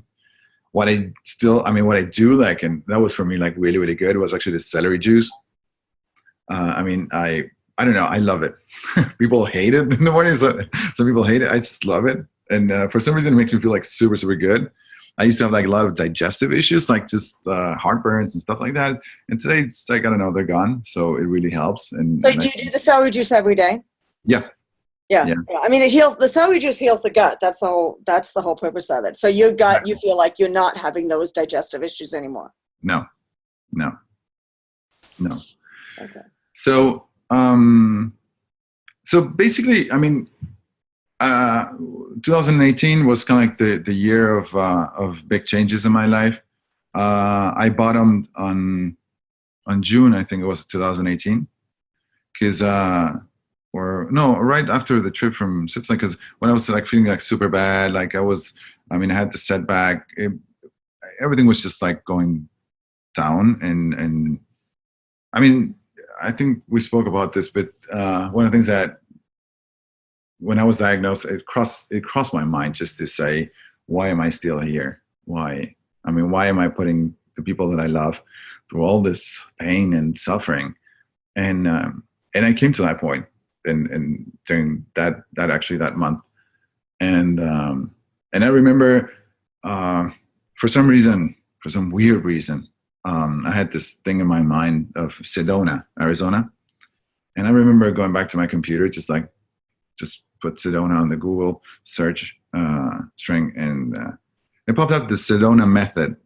And Sedona method is a guy out of Arizona that actually put together certain methods that you can definitely just do in order for you to let go of certain things and just to overcome certain issues in your life, right? And I said, okay, you know what? I was so down that I was like, you know what? Before doing anything stupid, I'm just going to watch this video. And I remember I watched the video, and the video was How to Let Go. That was actually the name of the video. And the video, the first 5 minutes actually of the video starts of saying everything that happens in your life, you have to welcome it, either bad or good. For me, it was impossible to understand. Impossible. But then, I don't know if I just really, came to that point in my life in which it was just like so much death, so much suffering that I was really about to make a radical decision or just like trying to believe something different. And I remember, even though I was doing all these treatments and all those things, I think they were showing certain changes in my body and certain behaviors, and I was feeling really proud of all the accomplishments that I've reached on a physical level. But I think on the emotional part, there was so much more healing to do.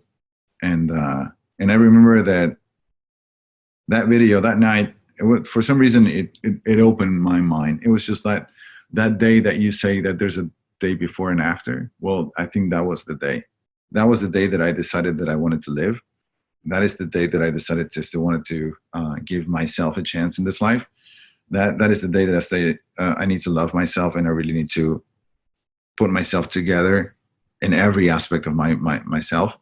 And that is the day that I say I'm going to be grateful for everything that happens in my life. And if this happened in my life, it's for a reason, and I have to deal with this whole thing. And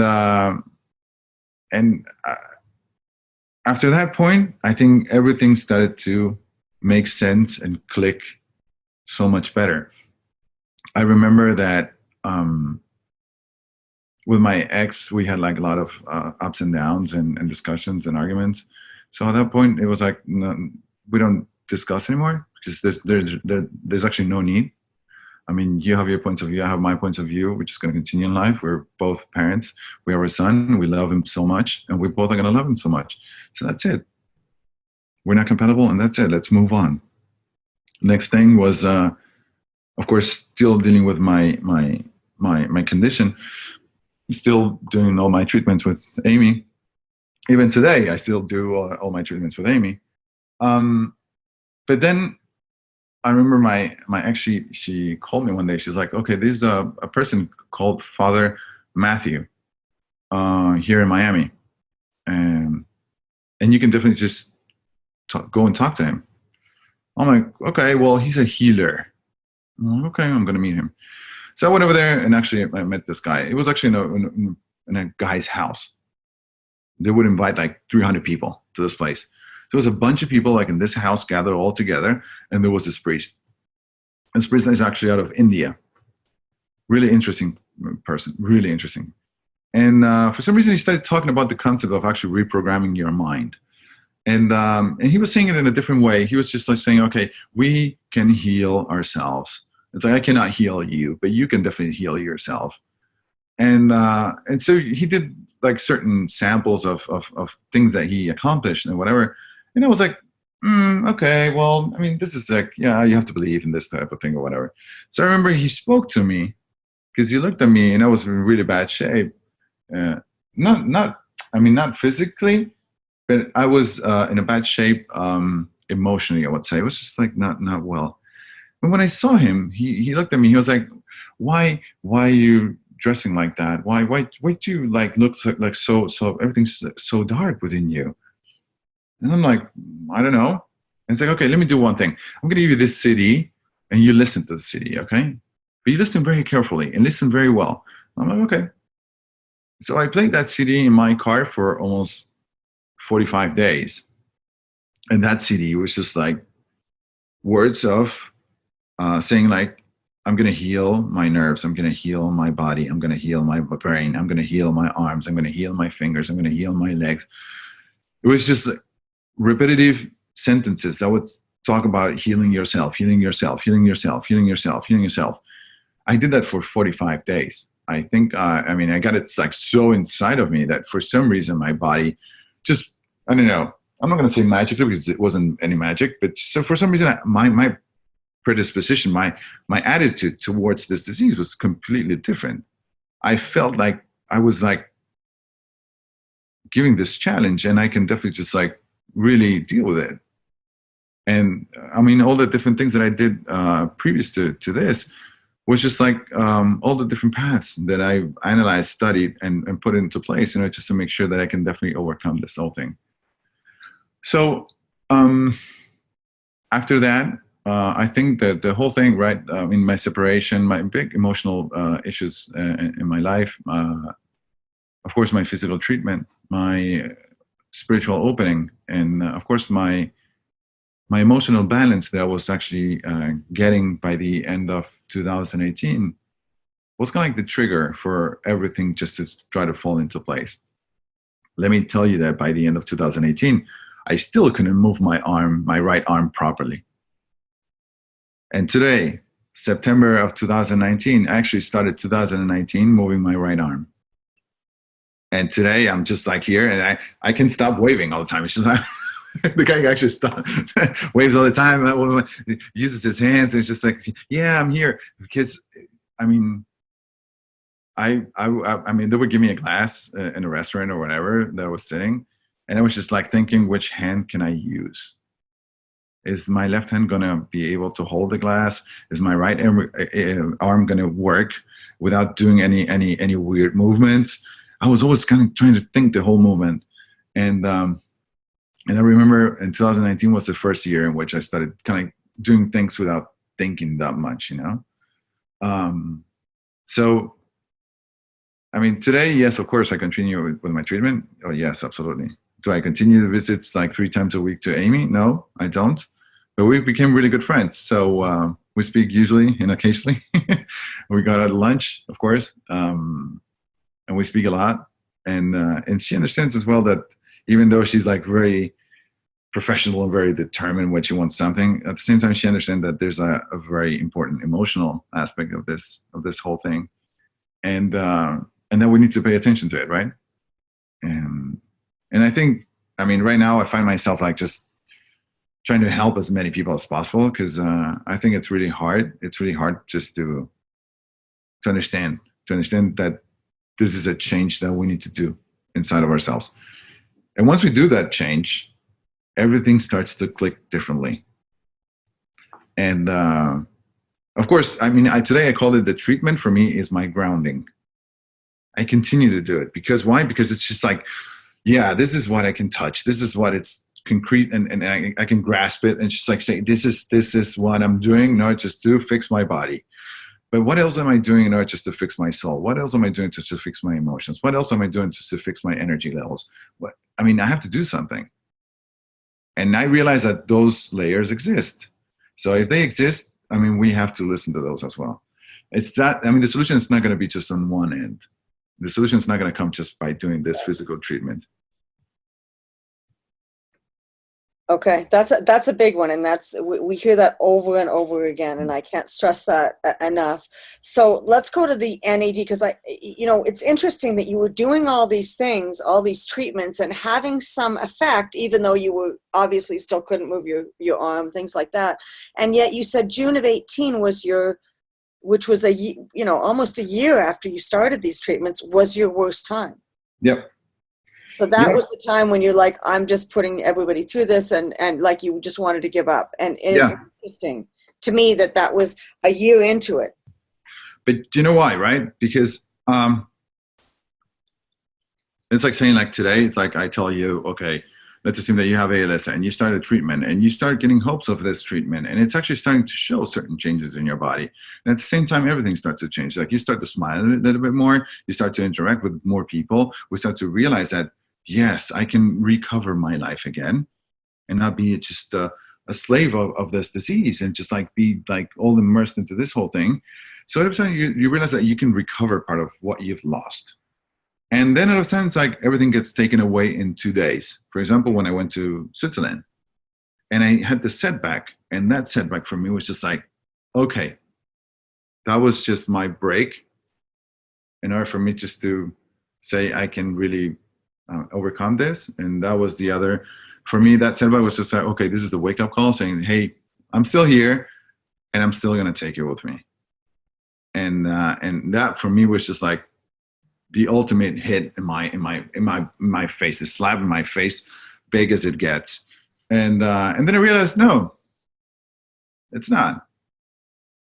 And definitely it's just like, yes, there's something that we can do in order just to overcome it. Yeah. Oh yeah, absolutely. Absolutely. And that was so much more empowering, because today, actually the last question that I remember my psychologist asked me, it was like, what are you afraid of? And I was like, nothing. And I was like, no, you should be afraid of something. And say, I'm not afraid of anything. And to be very honest with you, I'm not. Oh, you're not afraid of dying, obviously, because you've been there. Exactly. But are you afraid of being disabled again? I think it's not going to happen. I'm not afraid. I'm just like, and if it happens, it's because I mean, it needs to happen. I mean, not because, of course, I'm going to do everything possible just to, be as whole as I can be, just to be with my son and share as much as I can with him. But if that happens, well, that happens. I mean, okay. So tell me, what is your protocol right now? So you've been doing this for about a year. You started with the GAC and the other things, but then you didn't start to the NAD until the middle of 18. Yeah. So now, how often are you doing the NAD? NAD, I'm doing it like every 2 months. Every 2 months. So you do every 2 months. You do a 2-day injection, right? Of how much? 1,000 cc's. 1,000 cc's. Each. day. Each day. So it's Mhm. basically 2,000 cc's 2,000 cc's. over Yep. 2 days. Okay. And how long are you doing the IVs? How many hours? Right now, I think they come down to almost like 6.5, 7 hours. Okay, 6 to 7 hours. Yeah, because Because I can take a faster speed on the dripping. I used to do okay, like 100, like I think the speed was 100, and now I can go up to 250. So it's kind of like just pretty much cut the double. It's not exactly cut to half because I mean you start it's a progression. You start with 100 all the time. It's just and then you start like increasing the volume of the dripping. So the speed of the dripping. So yeah. okay, so basically since 2018, for the last year and a little bit, you've been doing about every two. You started out doing it once a month, and then you increased it to once every 2 months. I started a month and a half, and then we started to space it out to 2 months. And it's actually not exact. You know, it's not like we do the first NAD and then we do in 2 months exactly we do the next NAD. I mean, I still see Amy like every 2 weeks at least. So she sees me and she goes like, okay, I think we could definitely just like benefit from this or benefit from that. And I go like, okay, or not. Perhaps no. I mean, let's wait a little bit more. And it's like, because of course NAD is very expensive. So at the same time, it's like, if I can get rid of NAD, that would be a massive like expense item that I can take off my financials. So, but yeah, but at the same time, it's like,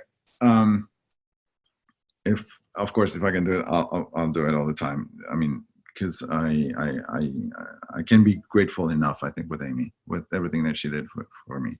Yeah. Right. So you're still taking the GAC injections?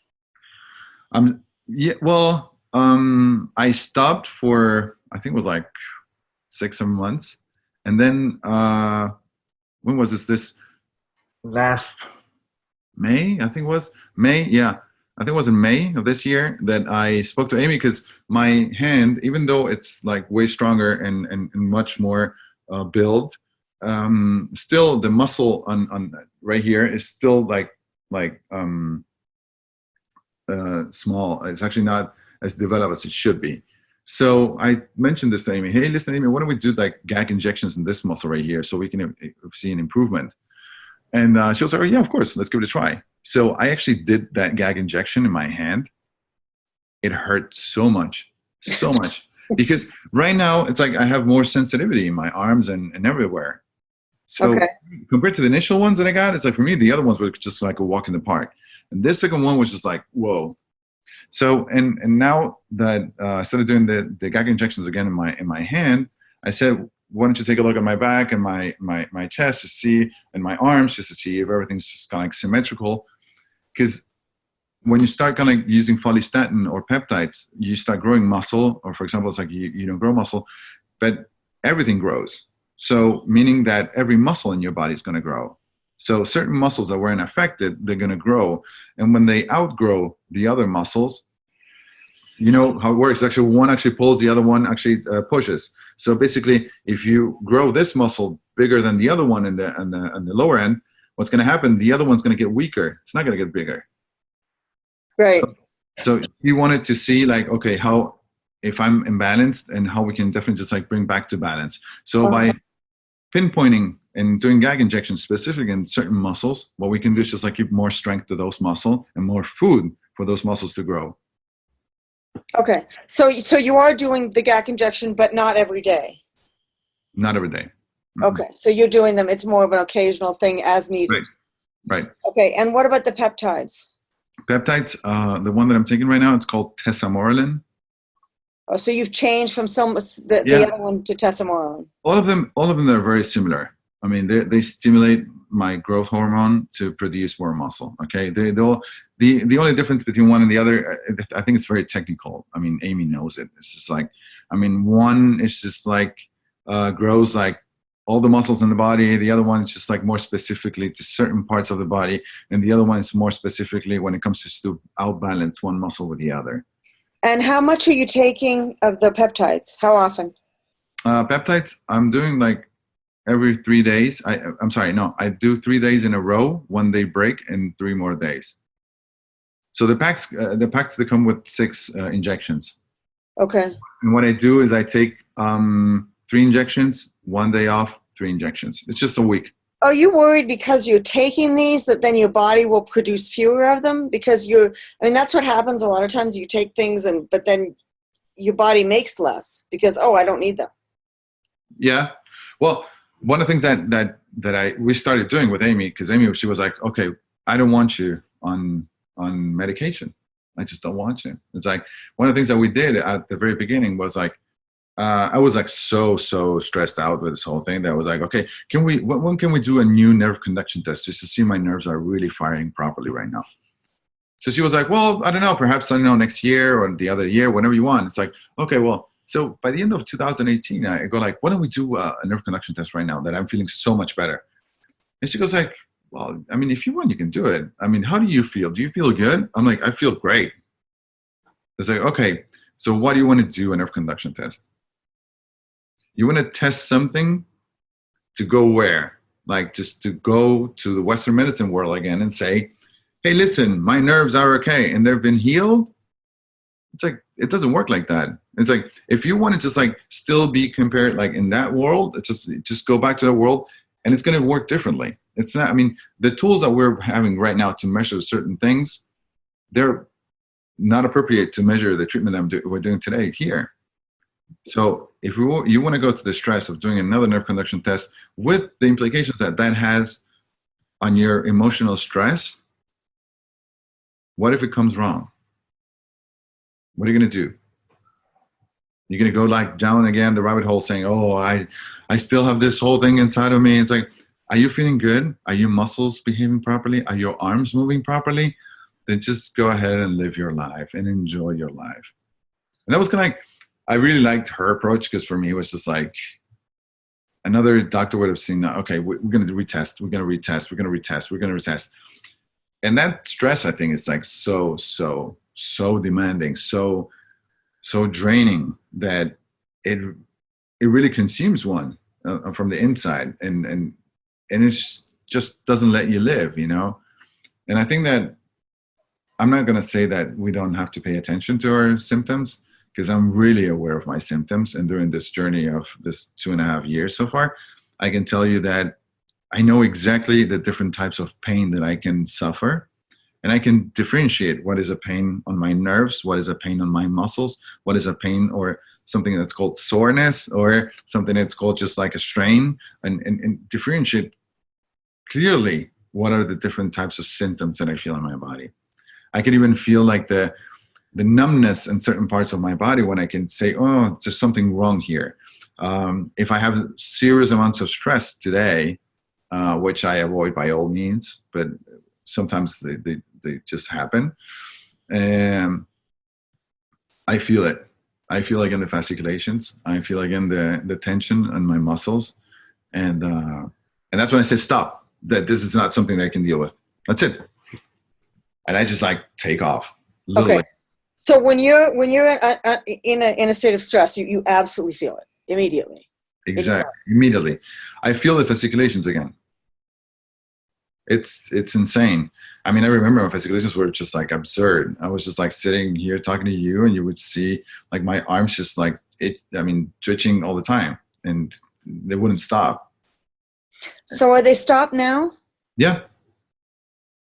Yeah. So the only time you have fasciculations now is when you're in a state of stress. Yes. I think it's a friendly reminder. Yeah. Yeah. Yeah. What about muscle cramping? Muscle cramping, I still have muscle cramping, but last week, actually, for the first time in the last 2.5 years, I went out and I was able to run 800 meters, which is half a mile. For me, was something that I wasn't expecting. I mean, every time that I was actually going to go for a run, I couldn't coordinate my legs with my movement of my arms, and it was just weird. And I would get tired, like giving like 15 steps. I was just like fall, literally, and Right. And I couldn't do it. And today, which actually started last week, I was literally crying when I did it. I just came back and was like, oh my god! It's like I was able to run 800 meters for me is just like an eternity. And Are you taking magnesium supplements? I don't know. I can definitely check on the IVs that because Oh, okay. I do like right now it's actually I think every 15 days, but I used to do like an IV, which it's Like a vitamin and mineral ID. yes, correct. Okay. And it has glutathione as well. Okay. So you're taking glutathione Yep. IV every couple of weeks. Yep. So just to get your protocol right this minute, and this is sort of ongoing, and you're hoping that you're going to start spacing this out, and it's going to be less and less, right? As Yeah. you heal. Yeah. Okay. So, but Um, currently, every 2 weeks, you're doing a glutathione IV. Yep. You're doing NAD injections about every 2 months. Yep. Once every IV. 2 months. You're taking peptides 3 days, then 1 day off, then 3 days. So that's still happening. Mhm. And Yep. then occasionally you're taking GAC injections. Yep. Along with, obviously, you're taking a really good diet and drinking a lot of fluids, like water. Yep. Okay. Yep. Anything else that's in your protocol? Um, Yeah, grain-free, dairy-free, sugar-free. Yeah, so we got that. And yeah. water. Good. And yes, definitely just like dedicate at least once a year uh, to some really good spiritual retreat. Um, I I think I need it. It's just like every year. It's kind of like a friendly reminder that I have to do every year just to reconnect and see if everything's just going the proper way. Right. For me, it's just like just to be out for I don't know 3 days, 4 days. It doesn't have to be like an eternity. It's like 3, 4 days that you take just for yourself, just to reconnect with yourself. I mean, it's better when you have like a guide that takes you and guides you through the entire process. It's fantastic, but if you don't, just like by the fact of meditating, like at least every day, like 10 minutes, it's just Right. like So you're meditating every day. yeah. A minimum of 10 minutes. How do you do it often, like in a whole hour, or not? You don't go that much. No, I did a couple ones, but it's like special ones when I don't know. There's like special guided meditation sometimes. It's just like they do like an hour and a half, and those are really nice because sometimes they just like really tell you something different. It's like that something that you weren't used to hear, and for example, just like because I mean, there's a lot of science behind meditation. It's not just like weird stuff that everybody goes and chants something weird. I mean, things and that's it. There's some really good science behind it. And when we start talking about like cells and how cells behave in your bodies and basically how we interpret certain things and how our emotional system works, I mean, towards certain feelings, then definitely it's like it's really good to understand our bodies, you know. And for me, it's just like it's fascinating. I take it as it's a really good source of information every time that I do it. And then also during the day, another part of your protocol, so you're meditating every day, whether it's only for 10 minutes or for longer, you're also seems to be throughout the day, you are pretty much grateful. You're in gratitude. You're not angry anymore. No. That seems to be gone. Yeah. The only thing that I cannot get rid of is road rage. And here in Miami, Oh, absurd.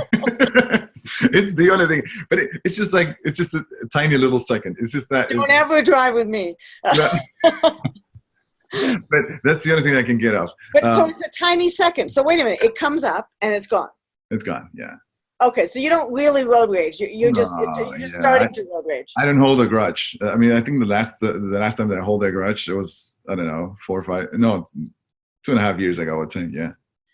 You also mentioned, and again, I'm including this as part of your protocol because it's just as important as anything you do physically. You said you've stopped taking responsibility and sort of trying to rescue people. Yeah. Yeah, I mean, I realize that everybody has its own journey. And everybody needs to walk its own path. And for me to help other people, sometimes I think it's actually selfish for myself just to say, even though I'm helping somebody else, it's just like depriving that person of walking their own path just by trying to impose a certain, I don't know, opening or speed into their process. And for me, it's just like saying, okay, I can guide you, I can help you in whatever it is that you think that you need me or need guidance for. If you think that I'm the person appropriate just to do so. If not, then no. But I will never impose anything. The only thing I can do is just to give a good recommendation, and that's it. But at the same time, it's just like it's up to each individual just to walk their own path. Right. Now you've also said, and again, you've released all this trauma, and that was one of the things that you did in India. You had this past trauma that you were just Well, kind yeah. of, Yeah. you had suppressed, Yeah. and you just released it, Yeah. and that was part of it. And then, are you avoiding, like I call it stuffing things, but you stuff things inside, and are you now not doing that anymore? Not anymore. New things that come up. How are Right. you dealing with new? Because obviously we keep having traumas. I mean, things keep happening to us. Life goes on. How do Yeah. you deal with those things now differently than the way you dealt with them before? I've learned how to say no. I think that was actually one of the biggest issues that I had. I feel whenever it's something that I'm doing that is actually going against pretty much of what I discovered in the past 2.5 years, I feel like the symptoms of the fasciculations and stuff like that. So for me, it's just like very easy to identify when something is not the right thing, And for example, it's like, let's assume that you need help, and I'm here and I'm helping you, and you need to do this, Patricia, and you have to take this. Did you take your medicine last year? And on the second or third time that we speak again, I'm going to feel that it's up to me just to really call you to follow up and make sure that you're doing this, and that. And it's not my responsibility.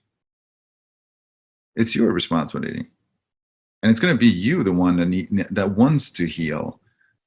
So if you need me, and if you want to call me because you feel sad, because you feel like you're down the rabbit hole and you don't know how to get out of there, well, definitely just like you can count on me. You can call me, and I'm going to be there for you and talk to you and help you as much as I can. But definitely, it's not going to be. I understood that it's not my responsibility. I mean, even though you can do something that's wrong, but it's unfortunately there's nothing I can do to change your mind. You're going to change your mind because you're willing to change your mind and because you're open to change your mind. So, I mean, most of the times we hear this saying of like going with the flow or let things flow. And for me, my life today is as clear as that. It's just like it needs to flow, and that's it. And I'm trying to basically, reinsert myself at work right now. I'm starting to go like 3 times a week to the office with my business partner, slowly but surely. And I told him, hey, listen, it's like one of the things that I cannot deal with, it's stress. Unfortunately, I can't, and I don't know how I'm going to react. So I'm fortunate enough just to have my own company, so I can definitely just to say if there's something wrong, it's like I can stand up and leave. And I'm very grateful for that. But at the same time, it's just like for me to say, okay, let's start dealing in a different way. It's really hard for me sometimes just to deal with perhaps my mom or my sister, because what they know from me is the guy that used to be in the past. And sometimes people get drawn into that, just saying like, we want the Gunther that used to be in the past. Well, that Gunther, that problem solver dude is gone. That guy is dead. This new guy is actually here. And who knows exactly that what he needs to do and what he needs to take care of in his life. And it's his health, which is the most important thing. And the second most important thing is his son. And that's it. Everything else comes and goes. And yeah. Okay, thank you. I've got a whole bunch of questions here, so I'm going to actually Okay. go through the questions. Okay, so people can actually type in the questions. So one of the questions is, I think we answered this one. How many injections and what frequency? We did that one already. Okay. Now the next one is the IV drip more effective than pills? And I think this is for the NAD. Yeah. Pills get absorbed by the gut, and IV goes straight into your bloodstream. So definitely the absorption level of your bloodstream it's instantly. So while the other one needs to be processed through your gut. So and if your gut is actually toxic, then definitely you're not going to be able to absorb, as much nutrients as you want. Okay, and then the other one came up. So the peptides, your 313. How often do you repeat it? I think that's continual. You're still taking those every day. Yeah. Do you ever skip? Do you ever take a week break or 2 weeks break on those? Well, I do. I do, but what I do is actually, it's like, for example, it's like I had to pick up my peptides like 10 days ago. And for some reason I said, I'm not going to pick them up. I'm not going to pick them up. But intentionally. Amy knows this. Of course she does. But since we both are in the same boat of saying try to get rid of everything that I've been taking just to see how my body reacts. Because right now my body is in really good shape. I mean, my body is actually fully functional. It moves. It reacts. I'm not going to say I can sprint, but I mean, I still. I mean, I can jog, and for me, it's enough. It's okay. But basically, she said, okay, let's see how your body responds if we start taking things off you. So we're doing this like, okay, you know what? I'm going to start tomorrow with the peptide, whatever, and yeah. Okay, and then somebody asked, cerebral lysin, do you still take it? Yeah, I take it daily. Okay, so you're taking it every day. Okay. Yeah, cerebral lysin is one of those peptides that for me it worked wonders. I read a lot of different things of cerebral lysin. It's usually used for dementia because of how it actually just like helps the health of the neurons in our brain, and but apparently it's been recommended for ALS treatment in the past I think 2 years. I've seen like 2 people taking it, but apparently they take it as a pill. They don't take it as an injection. I mean, all the so you're taking it as an injection? all the peptides that I take, all of them are injections. All of them. The only thing that I took as a pill during the first initial stages was resveratrol. That was just like the pill of resveratrol, and that was it. But then, okay. And what quantity of cerebral lysin are you taking every day? I think it's 10, but 10 of the little insulin syringes. 10 milliliters, okay. Yeah. And so do you feel like you got holes in your body because you're taking all these injections? No, holes in my body because of injections. Well, yeah. Well, I mean, there's something I actually skipped. I didn't tell you about that. I did a treatment with an acupuncturist here in Miami. This doctor, he called himself a doctor. He was just like, he had this idea of saying, okay, I can give you injections of sugary water, which right. is So just to so everybody has a little bit of. Yeah. Gunther also tried things that didn't work, and I think this is really important. This is just a process, and when you're, and so this is just an example of something he tried that didn't work. So go ahead. So. And he would not recommend again either. Exactly, yeah. So whoever's actually like thinking of doing this, it's like, well, my experience was like really, really bad. If your experience is good, by all means, just go ahead and do it. But I had this doctor who said like he had this theory of saying, okay, if I give you dextrose, like with your nerves, it's pretty much like the same thing that we do with the GAC. It's just GAC food to your muscles. Well, dextrose is going to give food to your nerves, so your nerves are going to be healthy. I'm like, okay. Let's give it a try. So the first time that he did it, I felt like that I was feeling better. I don't know if it was my excitement or my willingness to just like feel better, but it lasted for like, I think what's like 2 days. The third day it was back to square one. Then second day, so basically what was the treatment? The treatment was like injections of dextrose injected straight on the nerve. So you can imagine that it was really painful, right? So I think at one point I had between 200 and 300 injections on a session. Yeah. And I did it for 2 months, and I had 2 sessions a week of those injections. So now coming back to your questions, like how many holes I have. Okay, nothing compared to that. That I think was January and February of 2018. I think it was, yeah, and it was insane. That was insane. Okay, so I got another question. They want to know how much is your protocol. What we're gonna do is we are gonna post this on YouTube. Yep. And we're gonna put the protocol in the description so everybody can see it. That's probably the easiest thing to do. And but they want kind of getting an idea of how much a month you are actually spending on your treatment right now. Right now, I'm gonna just split the NAD like just to give you. NAD is like half, and the other everything else. I'm gonna give you like a monthly number, so everybody can have an idea. It's considering NAD like 1,500 of NAD, then adding another 1,500 for the 2 peptides. And I'm sorry, cerebral and the other peptide, and GAC injections of 600, almost like 3,600. Okay, so 3,600 a month right now. Yeah. And your goal obviously is to get that down because you would like to not have to do that anymore, right? Exactly. Yeah. Yeah. Okay. Yeah. Okay, but right now that's what's keeping you Yeah. well. Okay. Yeah. All right. So that's good. I mean, and believe me, that's not as expensive as a lot of other things. So it's No, exactly. It's like all the different, the other things that they told me about. It was just like, I think it was like immunoglobulin IV treatment that they do here with the University of Miami. It was just like the IV was like $20,000. It was just like saying like, okay, we don't know if it's going to work or not. So I'm like, okay, just. skip that. You also did, which you didn't tell me. You kind of skipped a few things that you tried that you were kind of significant. Like you said, you went down to this healer that you had to walk all these miles to. Yeah, I did a pilgrimage.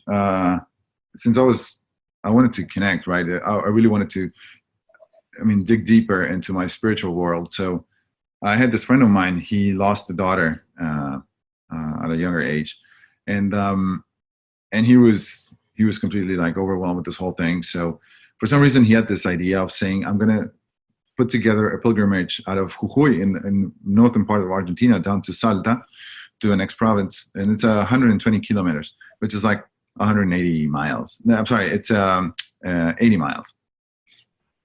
So basically, it's just like, okay, it's walking from one province to the other, and it ends. What month is this? What month was this? This was, I think, it was November. No, August or September of 2017. I think it was. Oh, so before you went to India? No, I'm sorry, 2018. I'm sorry. Okay, end of 2018. Okay. Yeah. Okay. And yeah, I was just looking at the pictures that I have from the trip. It's like it tells me the date. That's why. So, and I did this trip, and for some reason, there's this healer on top of the hill. It's a lady, and she for some reason she connects with the Virgin Mary, and she places her hands on the people that are there, and she helps them heal. I mean, let me tell you that 50,000 people go every weekend to this place in Argentina. I'm not saying like 300 people, 200 people, 5 people, or 30 people. 50,000 people. They go up on a hill every weekend to be touched by this lady. And she has a very special energy. She's seriously out of this world. So I remember just going up the hill, and all of a sudden, like when I get there, my right foot was just like miserable. I could barely walk, seriously. And I remember I did the whole walk, and when I got there, one of the helpers of this lady, she goes and tells me, "Are you Gunther?" I'm like, "Yeah." "Okay, we were expecting you." I'm like, "Okay." So I went and spoke to her. And I remember she looked at me and she was like, "Okay, what is it that you have?" And I told her, "Well, I was diagnosed with ALS and they gave me 2 to 3 years of life." And I remember she looked at me, she's like, "Okay, why are you seeing all bad things? Why are you focused in bad things? Just focus on the good things." And I'm like, "What good things?" It's like, just focus on the good things. And it didn't make sense at that point. I was just like, what should I do? Just like stop watching horror movies, start watching more comedies. That was that. I mean, that was my depth at that point. And I was like, you know what? Yeah, just gonna do it. And I did it. And I started changing. I'm sorry, it was 2017. No, it wasn't 2018.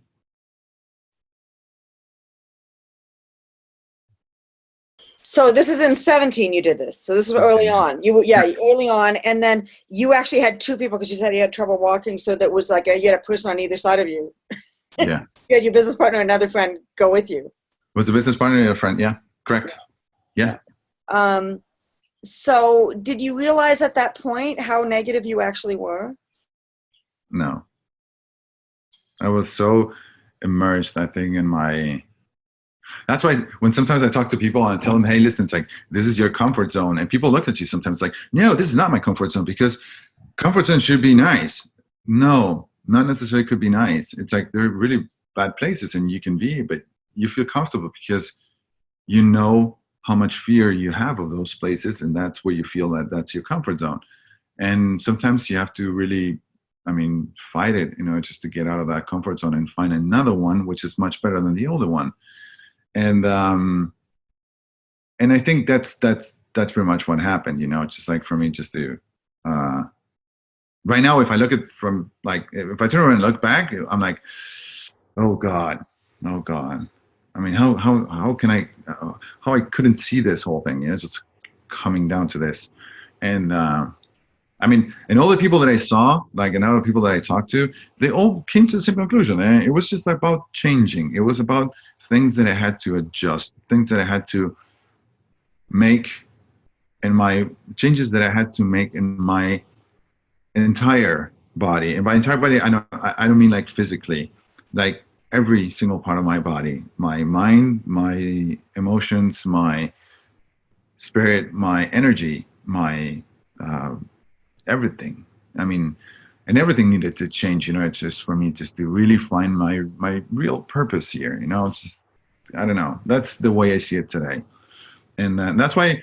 I mean, I have only gratitude and love. And when I say it, is sometimes people look at me. It's like, really? And I'm like, yeah. I mean, that's it. I mean, and we are here. I mean, the only purpose that we are here is basically just to interact, love, and just to communicate with other people. And let's enjoy the experience, right? And sometimes, I mean, one of the books that really helped me was actually the one from Eckhart Tolle. It's The Power of Now.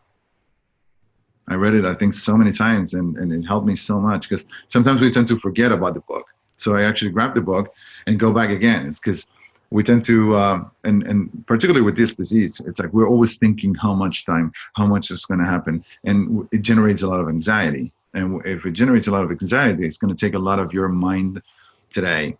And we need to be more present. We need to deal with our issues today, not the ones that we still don't know that they're going to happen. And that's, again, just like, I mean, people look at me back then and they used to tell me, well, you've been diagnosed with terminal disease. They give you 2 to 3 years of life. So it's like, that this is going to happen. No, I don't. Yeah.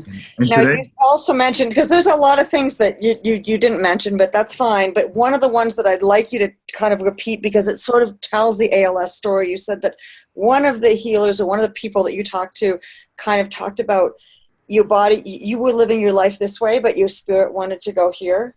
yeah. And so tell that story. And that ALS was really all about, you look, if you're going to keep living your life this way, your body's just going to deteriorate and get let go, and because your spirit needs to go over here. And so the only way you can heal this disease is to actually start living the way your spirit wants to live. Exactly. You just explain it the way you did. Yeah. So no, basically what happened is just like within this whole change of me opening myself just to be more spiritual and more emotional. The wife of my business partner, for some reason, she saw I call it the wave, right? It's like you're surfing and she's like, surf this wave. She saw my wave and she was like, I want to be in that wave. So she started like changing and opening herself in ways that I was just like, sometimes I was like, is she really meaning this? Or is she like just trying to be like, with me, helping me out through this process? And no, she genuinely meant it, and she really wanted to change, and she wanted to consider other things that she wasn't considering back then. But for some reason, she had this internal, let's call it gut, that she was kind of, I really need to push this forward. So she met this lady, and this lady, and she's a very special lady. She doesn't have a title. It's not that she's a shaman, she's a healer. She's like a very, very special person. Her name is Lily. She has a very, very good energy. And when she speaks to you, she speaks like, I don't know, differently. And I remember my business partner's wife, she calls me and tells me, hey, listen, I want you to go and see this woman. I'm like, okay. So I went and spoke to her. When I was talking to her, she was the one that told me, it's like, listen, this ALS disease is a disease of change. And basically what's happening is like your spirit is not obtaining with your body what it wants in this life.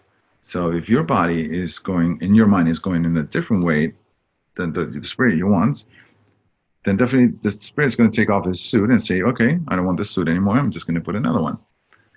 And and it was interesting. Of course, I mean, all of these things when they tell you at the very beginning, it's really hard to understand. And then you go like, well, it makes sense, right? It's just like, and today I changed, and I think that the peace or balance that I have today, and the gratitude and love and not being angry at anybody, for me, it's part of this big change. For me, and most of the times when I sit with people and tell me, okay, what is your definition of happiness? Because today everybody speaks about happiness. It's like, what is happiness? How do you fight for happiness? I mean, how you can tell what is happiness, right? It's like, well, for me, it's just like when all of your layers are aligned and they're balanced, that's for me happiness. And happiness is mine. It doesn't depend on anybody else. It's just mine. Right. So, all right. So I have a question, because a lot of people are sitting right now. They're in a wheelchair. Mm-hmm. They can't move, and they can't speak. Mm-hmm. Do you think you'd be capable of being happy in that state and aligned? I think they can, yeah. And I had a case of actually just a person in Argentina that he can speak. He's actually he cannot move. He's in a wheelchair. He has assistance 24 hours a day. And for some reason, after I published my video on Instagram, he contacted me.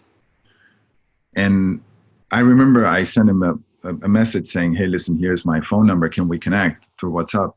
And he was like, "Okay." And so I texted him, "Hey, listen, why don't we speak?" And he was like, "I can't speak." And I was like, "Okay." And I'm going to tell you everything that I did. So I started writing. And the one who was writing was actually his assistant, who was actually texting me.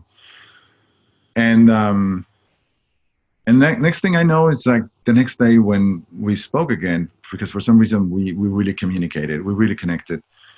And I cried. I felt like so much pain. I felt his pain as well. He was really going through a lot of stress as well. And he told me he was going to give up. He just was about to give up. And then for some reason, I don't know, we just spoke, we just talked about so many things. And last Monday, I was here dealing with a hurricane in Miami. And I spoke to him and I was like, "Hey, listen, how are you?" And he was like, "I'm so happy. I'm so happy because I have this feeling that I can really turn this thing around. And I feel better on the inside."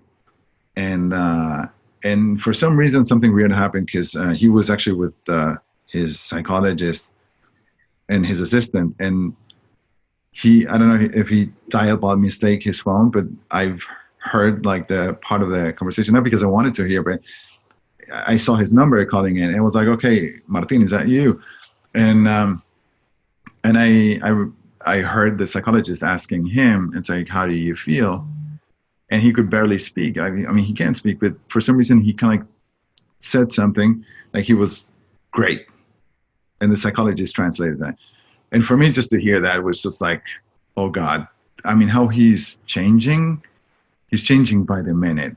And he's texting me like every half an hour, just like, "I watched the movie Heal. It touched me so much. I feel like if I can really do the programming, if I really can not just like convince myself that I really can just heal by myself, I can really, I mean, have an opportunity at this." And I can wait definitely just to go to Argentina and give him a big hug, because for some reason I feel him. It's like, not that I feel him like with mine, but definitely just like how he's changing. And do I know if that's going to revert any of the things that he had on ALS? I have no clue.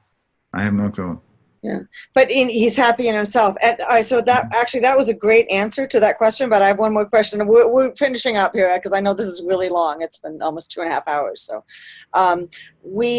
do you think that you could be happy in a wheelchair, not being able to move or speak? I don't know. I mean, I have no clue. I haven't been there. I've been there. I mean, I've been not up to that stage. But what I can definitely tell you is I was able to change all of my anger and my sadness. And I think that the more I get to know myself, I realize that I think that we can find that happiness, that balance in ourselves. And by happiness, it doesn't mean that you have to be smiling all the time, because you're gonna have like good and bad times. But the thing is that when you're balanced, that's for me the happiness. So I think I can reach that point. Yeah. Okay. So I do have a last question, and that's if, because I met a quadriplegic once, and she said, and here she was a quadriplegic, and she couldn't move. Mm-hmm. And she said, the accident was actually the best thing that ever happened to me, even though I can't move anymore. Mm-hmm. Because she grew so much as a person. She says, I'm a completely different person than I was before. Mm-hmm. So anyway, can you be grateful for the ALS at this point? Yeah. And I have goosebumps right now. But I used to say I hated ALS when I was diagnosed, and today I'm actually grateful for everything that changed me, everything that showed me, everything that kind of inspires me. I mean, the way I see life today, the way I behave in life, the way I value my son, my relationship with my son, the relationship with myself, and I think that's one of the most important things, right? And it taught me so much, and still does. And I don't know. I think I was under the impression that I had to educate my son. I had to impose things on my son. And today, I think that he taught me so much more.